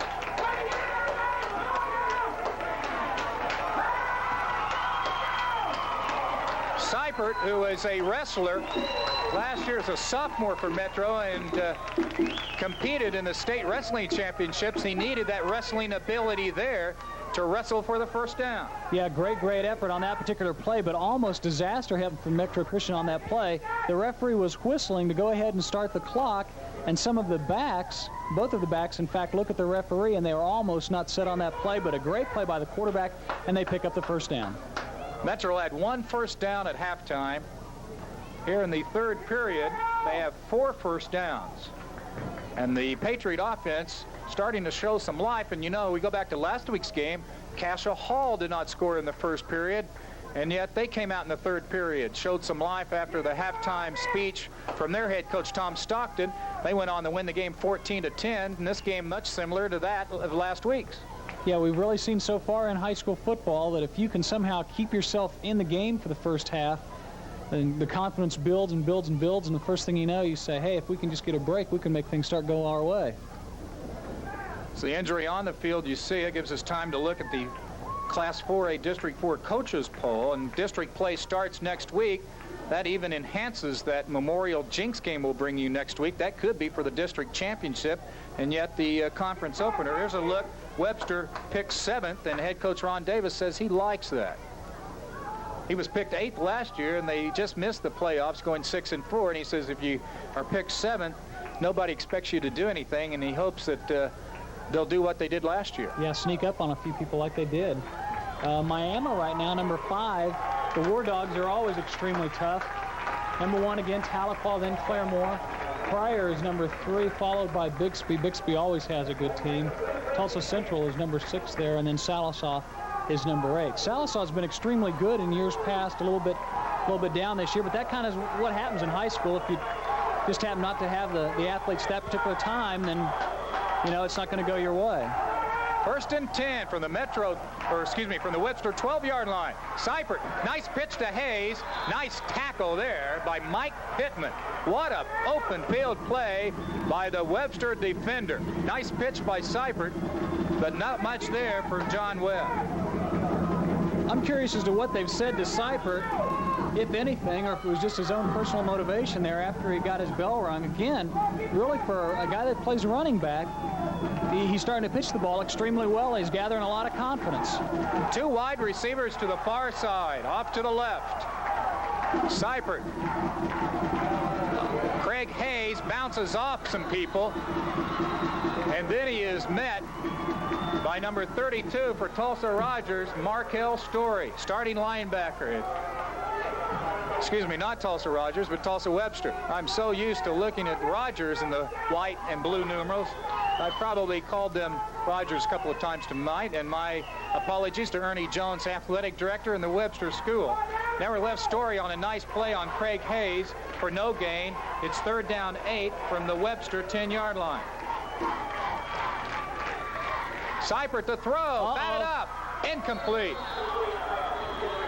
Intended for Rick Raymer, who's caught the only 2 completions of the night for Metro Christian. So on 4th down, Sean Foster will come in and try a field goal. That play just was not quite in sync all the way. The quarterback almost pulled out to the center. I don't know if he forgot the cadence or if the center did or what, but he almost went without the football. Then a couple of backs looked like they were moving around, and the play just didn't quite materialize. John Castor will hold. Mark Farquhar will snap it, and Sean Foster will attempt a 27-yard field goal as flags go up. The kick is good, but let's see what the flag's about, Jack. I'm not sure what it is there. It should be on the offense, though, and that it is. Oh, that's too bad. Their first points of the season, and we have a penalty on the call. The back judge threw the flag. Usually that means holding. Oh my, they're moving it way back. It must be a personal foul of some sort. This one really hurts. You go for a field goal, you're talking 42 yards now. I guess with nothing else to try, they're going to give him a shot at it, though. They're no passing team, and on 4th and 24, might as well give him another crack at it. Illegal participation is the call. This is a 41-yard try, partially blocked and into the end zone, and Webster will take over 1st down at the 20-yard line. So after the first points of the season were put on the board, they had to be taken off because of a 15-yard penalty. That really, really hurts. Emotionally, you just got to wonder if Metro Christian has much left. Like you say, I mean, they haven't scored for the first 2 weeks. They have their first chance to score. They put points on the board. There's just dancing in the streets for the fact that they've got points on the board, and then the penalty, and just really 41 yards is awfully long way for a high school guy to try to make a field goal. Mike Dio, the quarterback, quick handoff to, I believe that's 24. Yeah, it was McClendon again. Shaken up a couple times in the ball game, but he continues to be the workhorse. And one of the players that was shaken up earlier, by the way, for Webster, Dan Wentz, starting guard, is back in there, so we're glad to see that. McClendon on the play from the 20 to the 23 for 3 yards. He is leading all ball carriers, at least was at halftime, with 43 yards. Now on the night, 46 yards. Craig Hayes is very close to that now for Metro. 2nd down, 7. Dio, the quarterback, keeps. 30-yard line, 1st down, 35-yard line for Mike Dio, D-E-O, the Webster quarterback. Excellent run there, good effort. Pickup of about 12 yards on the play. And with just 5 seconds in the half, or rather in the 3rd quarter, this looks like this will be the last play going into the final period. Pickup of 11, first down of the 3rd quarter for Webster, and their 5th first down of the night. Each team now with 5 first downs. 1st down from the 34-yard line for Dio. That was his first carry, by the way, of the 3rd period. In fact, Webster hasn't had many possessions. This is their 3rd possession in the 3rd period. Yeah, the defense just says, hold on to that ball for a while. Really? That's McClendon up near the 40-yard line as the 3rd period comes to a close. This one's still in doubt as we start the 4th period.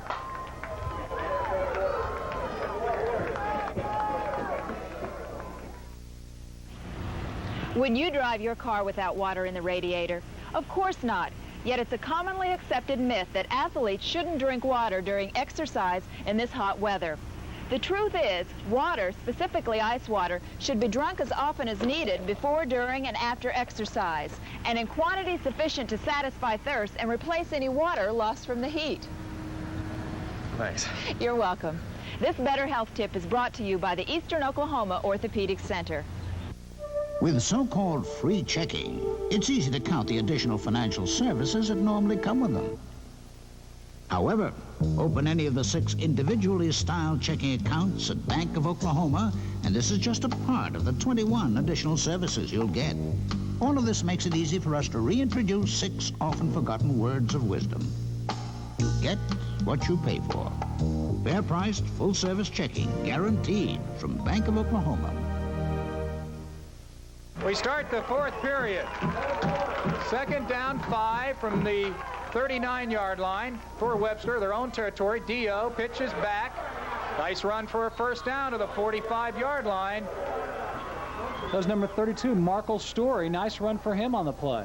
His first carry of the night. He gets up to the 46 for 7 yards and a first down. Ron Davis, the head coach of the Warriors. He's on the sidelines, sends in a play. Wide receiver to each side. High formation for Mike Dio and the Webster Warriors, who are 1-1 on the season. Inside handoff there. And he drives close to midfield. Pretty good dive play. Didn't look like there was much there. The running back doing a great job of just picking up about 3 yards. That's McClendon again. He's leading all ball carriers for Webster tonight. He now has 50 yards on the night. Craig Hayes is leading the running backs for Metro. He has 48 yards on the night. Real good, solid defensive effort there. No gain at all. No place for the quarterback or the fullback to go on that play. No gain. Will make it 3rd down 6 then from the 50-yard line. We mentioned Ron Davis, the head coach of Webster. Former assistant at Ponca City. I knew him there when I was doing the Ponca City games, and he was a very fine baseball player as well as a quarterback. Quarterback at Ponca City High School, fine pitcher, and coached a lot of the Legion summer teams up there and took them to the state tournament a couple of times. So he's a fine baseball coach as well as football. Incomplete and off the hands of tight end Steve Rhodes. He had him open that time. Really should have had it. That was a nice pass, a little bit up high, but he took a lot of steam off of it. Really a pass that should have been completed for a first down. Stephen Hayes defending on the play makes it 4th down and 6, and we have our first punt of the second half for Billy Adrian. In the first half had 4 punts for a 40-yard average. His best punt in the first half, 56 yards. Both teams have really done a good job, both punters, not only punting it far, but not very much of a return. So look at the snap. Adrian's kick. Scott Seifert, the quarterback, lets it bounce inside the 20, down at the 21-yard line. And with 10:20 to go in the ball game, Metro needs to score. They had a field goal earlier, wiped off due to a 15-yard penalty. So they're still looking for their first points of the season. Some fine players here at Metro Christian in the past. I think of Eric Watts, who's now a quarterback at University of Louisville, and Richard Wales, another fine player. Boy, Richard Wales has really come on. He looking for a home his first couple of years and really looks to have found one now at Tulsa. 1st and 10 from the 20. Seifert, the quarterback. Option. Uh-oh. And Webb will fall on it. Nice defense there by 45 for Tulsa Rogers.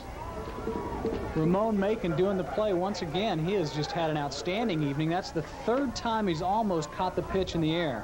He's a defensive end. Another fine basketball player as well. 6'1", 180 senior. We have a loss of 3 on that play. Makes it 2nd down 13 from the 17-yard line.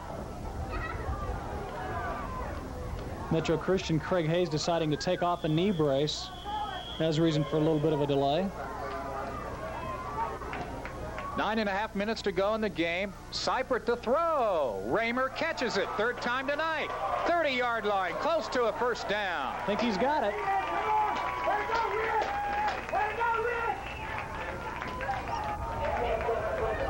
See where they mark it. That should be a first down. It is. They needed 13. They got exactly that. And it's 1st and 10 at the 30-yard line. Perfect play selection again. You've got a guy not used to throwing the ball. Don't make him throw a bomb and have somebody just on a streak pattern, but have him throw a lot to those tight ends, little 10-yard passes, those kind of things. Seifert, play action pass. Back to the line of scrimmage and falls forward for a pair. He is stopped there by, looks like 66. It is Adam Haynes, a defensive tackle, 215-pound junior. Seifert for 3 to the 33, makes it 2nd and 7. What do you do here on 2nd and 7? Looks like they're trying to open up the offense a little bit. Yeah, it'd be interesting to see what they do. They've got the split receivers out wide, trying to spread Webster out a little bit, but they're still just man-to-man coverage. They're looking for the run. Seifert on the option. Oh, butts heads with one of the Webster defenders and gets to the 40-yard line. He met head-on either with Raymond Macon or Steve Rhodes, I believe is one of those two, or Brett Hall maybe. Nevertheless, Seifert met head-on and got to the 40-yard line. That's where he needed for a 1st down, and the officials want to measure here. Can't really tell from here. It is so very close. Looks like the tip of the ball is right where the 1st down marker is, and so they'll come over and see if he's got the 1st down. I'd say he's got the 1st down by about a half a football, because he fell on the 30 and they moved it for a 1st down, and here the ball's easily resting on the 40-yard line, you see there. So I would think he would have it. Yep. Not by much, but just enough for another 1st down. They wanted the 1st down, obviously, get the 1st and 10, but boy, third and half an inch wouldn't have been bad.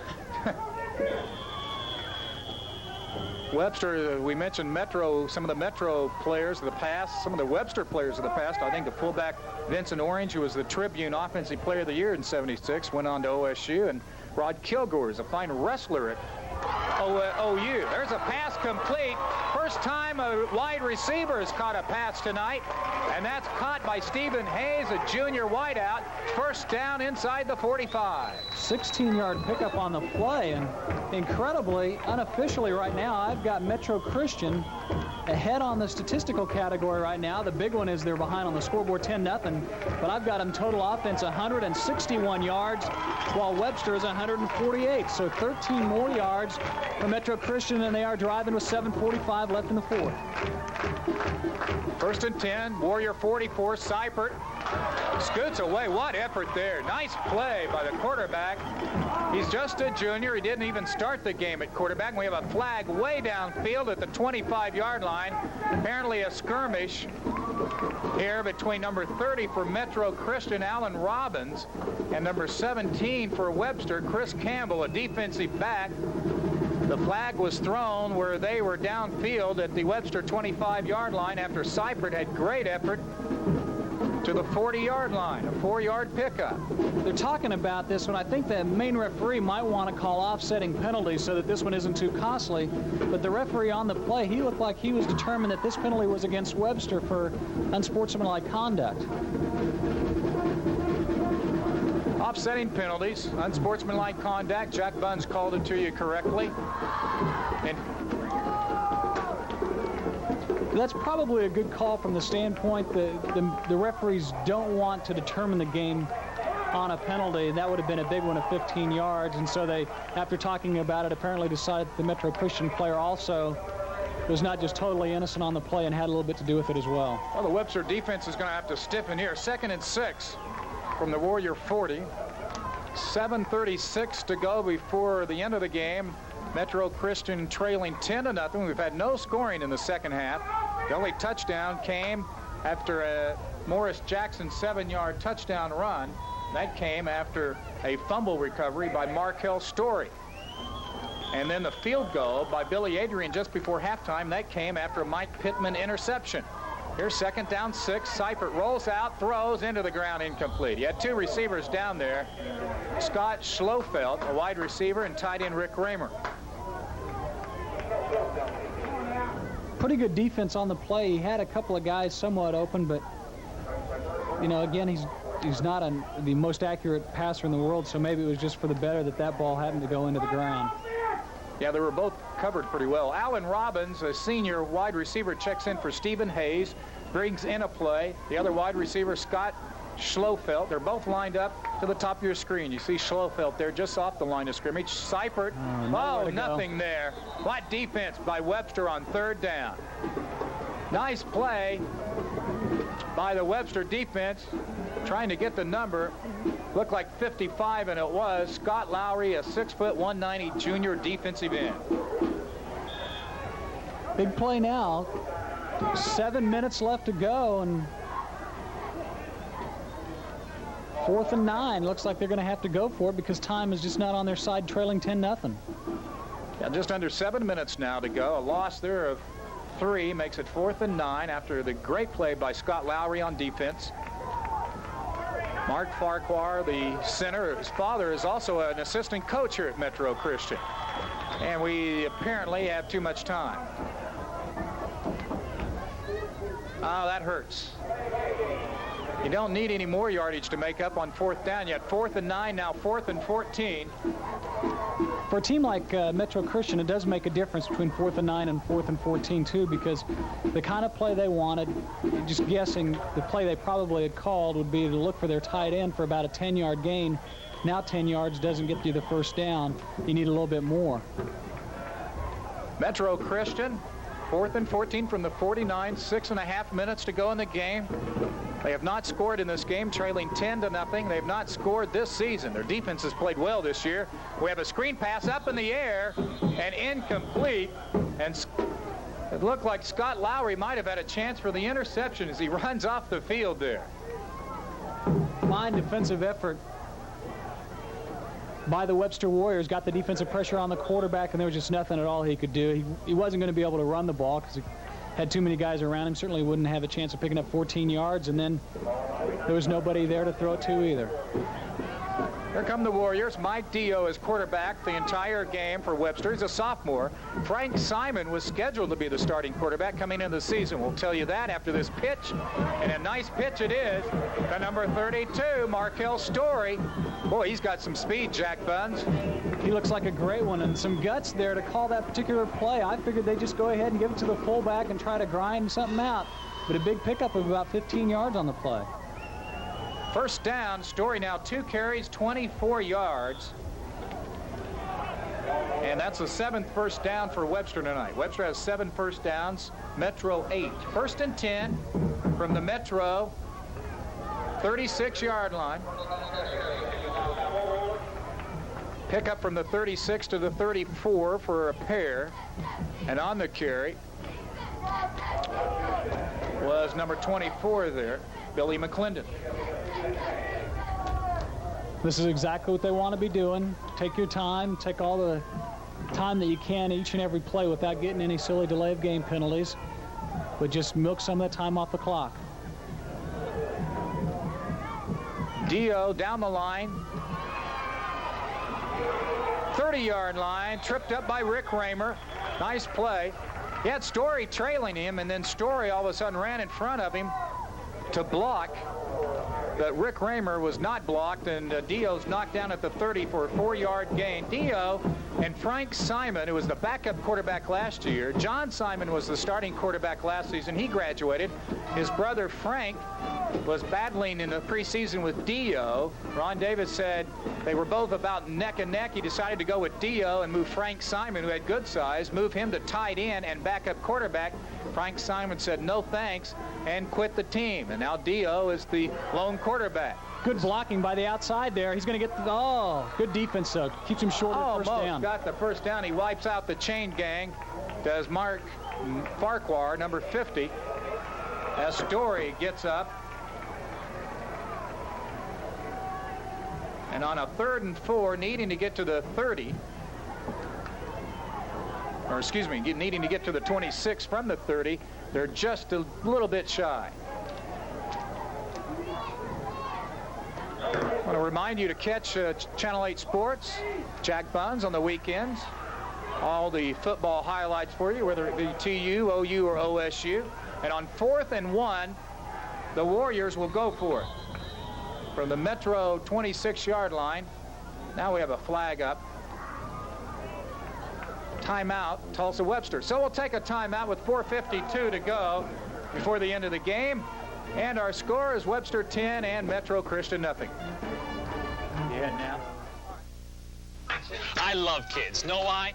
Mazzio's big 20-ounce free fill cup. See, you buy each free fill cup at Mazzio's for 89 cents full of your favorite soft drink. Then you don't buy soft drinks again for a whole year, because every time you take your free fill cup back, Mazzio's fills it free. So every time you save 89 cents, $1.78, $2.67, $3.56, $4.45, $5.34. Honey, I think it's time. Another free fill cup here, $6.23. Mazzio's big 20-ounce free fill cup. Free soft drinks for a year.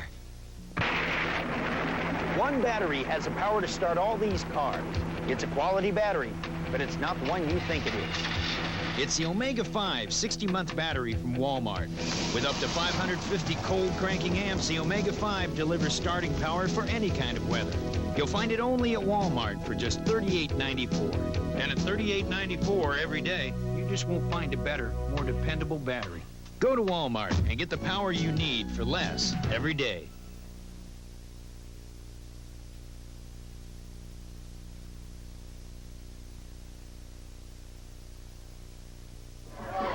So Ron Davis has called the offensive play here on 4th and 1. Davis, the head coach of the Warriors, 1-9 his first year. Last year, 6-4, their first winning season since 1976.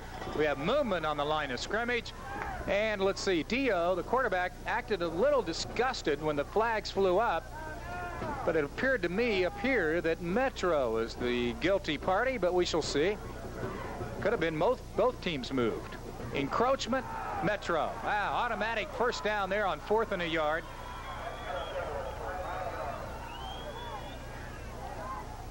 That could have been a change in cadence also by the quarterback. Quarterbacks are known to do that on 4th and a yard. So a first down for Webster, and now with 4:52 to go, they seem to have things in control. That's their 8th first down. 1st and 10 from the Metro 21-yard line. The Warriors also having trouble scoring points. We mentioned the Patriots have yet to score this year. Webster has scored only 2 touchdowns in their first 2 games and scoring 1 tonight. So they have 3 touchdowns in this, their 3rd game. We have a flag up again. And again, movement on the line of scrimmage. And that gives us time to look at the district coaches poll that Metro Christian is in. We mentioned earlier their first year in the Secondary Schools Activities Association. And they're in Class 2A in District 4 along with Castle Hall and Sperry. And we take a look at the coaches preseason poll, and you see Metro Christian picked number 4, coming off a 4-6 season last year. Haskell, of course, the team to beat, it appears, in Class 2A. Castle Hall 2nd. They moved up to 7th, incidentally, in the 2A ratings this week. On 1st down and 5. Ball is loose. It appears the Warriors have recovered. Boy, Webster has put the ball on the ground tonight after the carry there from number 24, Billy McClendon. The ball was on the 16-yard line. They lost a yard on the fumble. So make it 2nd down 6 from the 17-yard line of Metro with 4:20 to go in the game. Webster with the lead with the ball. Dio pitches out. Story, 15. He holds on to it tightly and is dropped at the 13-yard line. You can tell he really took care of the football. And Story, who did not start the game at running back, in fact, is not carried until this 4th quarter. That's his 4th carry of the game, and he's done very well. Not much there. At least not enough for the first down, I should say. After a pickup of 5, makes it 3rd down and a yard from the Metro 12-yard line. Story on the night has 33 yards. And a first down for Webster, and they're driving now inside the 10-yard line with 3:34 to go. Things are just about all the Webster here as McClendon gets the call. He's the leading rusher for Webster tonight. the ball rests on the 8-yard line after a 4-yard pickup and another first down for Webster. They're 9th in the night, 1st and goal at the Metro Christian 8-yard line. I formation, as you see. Story, the tailback, gets the call. It appeared Story jumped before the snap, and that one should go against the Warriors, who have just about been penalty-free as I look here in the 3rd quarter and the 4th quarter as well. Procedure against the Warriors. You know, Webster known probably more for their wrestling program than anything. Ernie Jones, who is the athletic director at Webster High School, is also the wrestling coach, longtime wrestling coach at Tulsa Washington High School. And Webster, in fact, finished 2nd in the state last year in Class 4A in the wrestling tournament. 1st and goal from the Metro 13 for Webster. Dio, play action pass, has time, rolls out, throws, diving, tried, incomplete. He had a man open at the 1-yard line, that being Billy McClendon. The pass was just out of the reach of the fullback, and that'll bring up 2nd down, rather, and goal.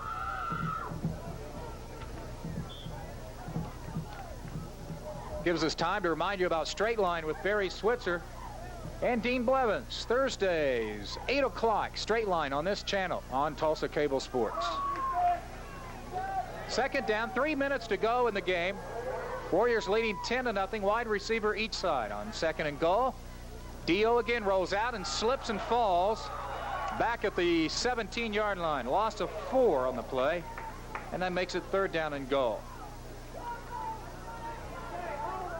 Webster opened the season by winning at home against Manford 6-0. Lost at home last week against Bristow 27-7. So this is the road opener, if you will, for Webster. And the Warriors, again, scoring a touchdown tonight in the 1st period. 3 touchdowns, 3 games. They're trying to douse that here. We have a reverse. Mike Pittman slowed up at the 20 and tripped inside the 20. Rick Raymer made the tackle.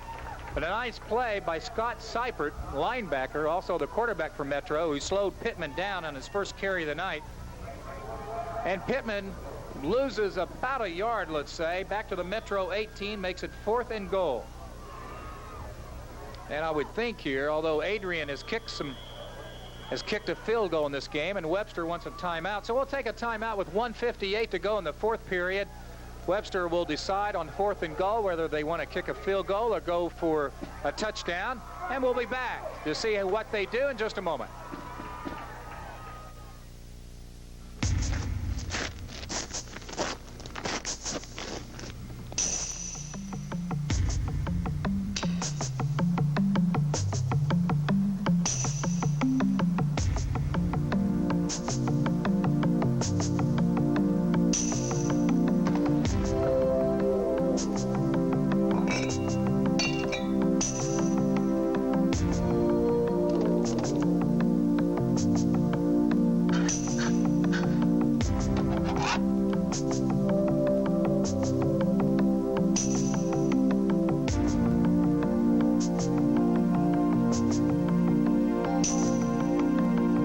To some, it's routine maintenance.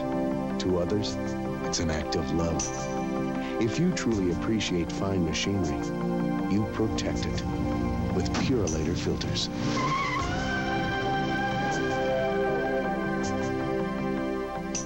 When you rent from some car companies these days, you can really get soaked.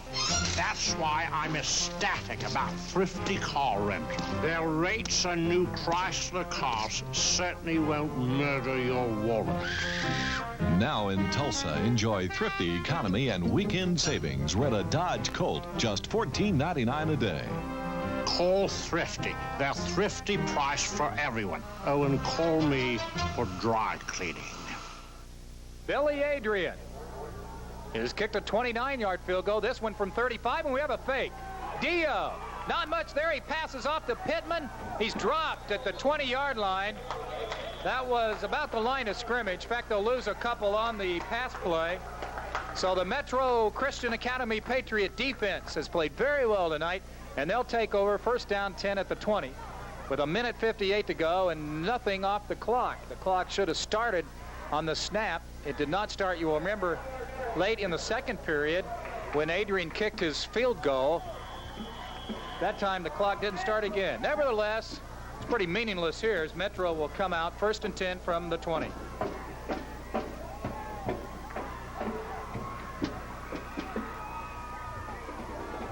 Scott Seipert, the quarterback. What a story this is for Seipert as he rolls out. And he throws the longest pass of the night for him. It might have been intercepted by Adrian, and it was. Billy Adrian with the interception. The intended receiver was Scott Schlofelt.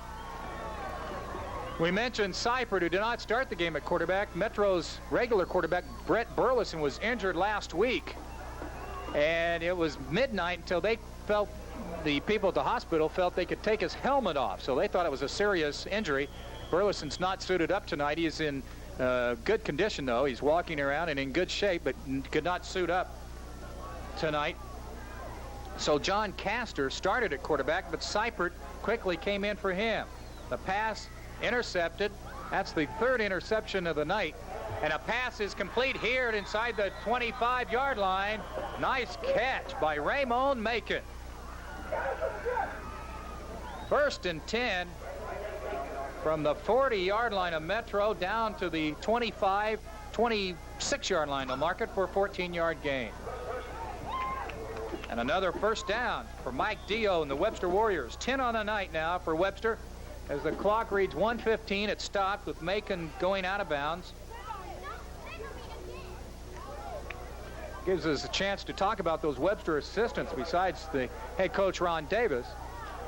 We'll get to them after this first down play. Pitch to Story. 25, 20. Nice effort by Markel Story. He's close to a first down. I think he has it inside the 15-yard line. Wow. Where's this kid come from? Webster fans are on their feet on the other side, and well, they should be. After a first down run by Markel Story, well, just close. Now they move it back to the 20, back to the 16-yard line. So it'll be just shy of a first down. 9-yard run for Story. And we have flags up, probably illegal procedure against the Warriors. So we're under a minute now before the end of the game. That gives us time to talk about the Webster assistants. Larry Dobson is one of the assistants. He was the 1980 Metro Co-Coach of the Year at Tulsa Edison when he had Spencer Tillman as one of his players. Larry Dobson, one of the assistants at Webster, as well as Carson Fields, Holly Evett, Paul Sykes, Bob Corrington, and Dick Miller. Penalty against Webster, a 5-yard variety. Makes it 2nd down and 6 from the Metro 21-yard line. 35 seconds to go in the game. Inside handoff. Not much as Mark Farquhar makes the stop. No gain. 3rd down 6. The Metro assistants, Stan Fields, one of the former TU offensive linemen, as well as Mark Farquhar, senior, Tom Holland, and Pat Foster, the Metro assistants. Injured player on the field for Metro, number 58, Jason Miller. That gives us time to remind you about Sports Scene next week. Pat Jones will visit with us from Stillwater on Monday night. Dr. Jeff Emo, one of our sponsors here from Eastern Oklahoma Orthopedic Center, to talk about football injuries Tuesday night. And Max Emfinger, one of the top high school recruiting experts in the Southwest, will be with us Wednesday night. 3rd down 6. And nice running. Oh, nice tightrope at the 15-yard line. Out of bounds goes Morris Jackson. Jackson had a 75-yard touchdown run last week. He fumbled the first couple of times he handled it here in the second half and has not appeared much here in the second half as he runs out with 10 seconds left. And a pickup of 6 there for Jackson. 4th down and a foot. Webster will go for it on 4th and a foot with 10 seconds left. And this should be the last play of the game. Metro, this season, since they've been included into the Secondary Schools Activities Association, when they were independent, they were having to travel to Oklahoma City, Arkansas, Missouri, Texas, Wichita, Kansas to play teams. And with them being a Class 2A school, they were having to play Class 4A and 5A schools to play other Christian schools, private schools. But this year, having been included in the Secondary Schools Activities Association, they're in Class 2A, and their only road game outside the Tulsa metropolitan area will be at Beggs this year. So that has to please Perry Clark and the Metro people. You're watching the Tulsa Cable Sports High School Game of the Week. Next week, what a game. Number 10 Jinx hosting number 6 Memorial. As they measure for the first down, they'll be just short, 4th in inches here. Next week, Metro Christian will open up district play at Cassia Hall next Friday, and Tulsa Webster will be back home, their 3rd home game in the first 4 weeks of the season, and they'll host Pryor in district warfare, and that will be, as I mentioned, on Thursday night. Next week, we mentioned Jinx at Memorial, or excuse me, Jinx hosting Memorial for our game of the week. Last play of the game, D.O. pitches back. That's Morris Jackson to the 10, to the 5. Touchdown, Tulsa Webster on the last play of the game. Actually, 3 seconds left. Jackson, a 15-yard touchdown scamper on the pitch out. And with 3 seconds left, Webster builds a 16-0 lead. There you see the scoreboard.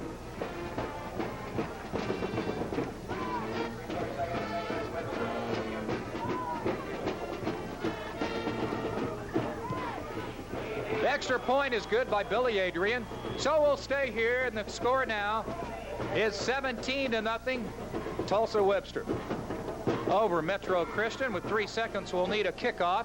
That gives us time to remind you of the pay-per-view games that we have on Tulsa Cable, and we have some great games coming up for you almost every weekend from here on out throughout the football season on Saturday. There you see the list in October for you. And what a list it is. We hope you'll catch some of these games. You need to call 665-0200 for supervision. There you see the OSU and OU games we have upcoming for you, and we hope you'll join us. We have games into November as well, but you see the list of fine games we have in October, including a couple on the same Saturday. Here's the kickoff from Adrian. This will close out the game from Metro Stadium. John Castro returns it at the 10, 15, 20, 25, and is tripped up at the 27-yard line, and that concludes tonight's high school game of the week. We'll be back to wrap it up for you when we come back in 1 minute.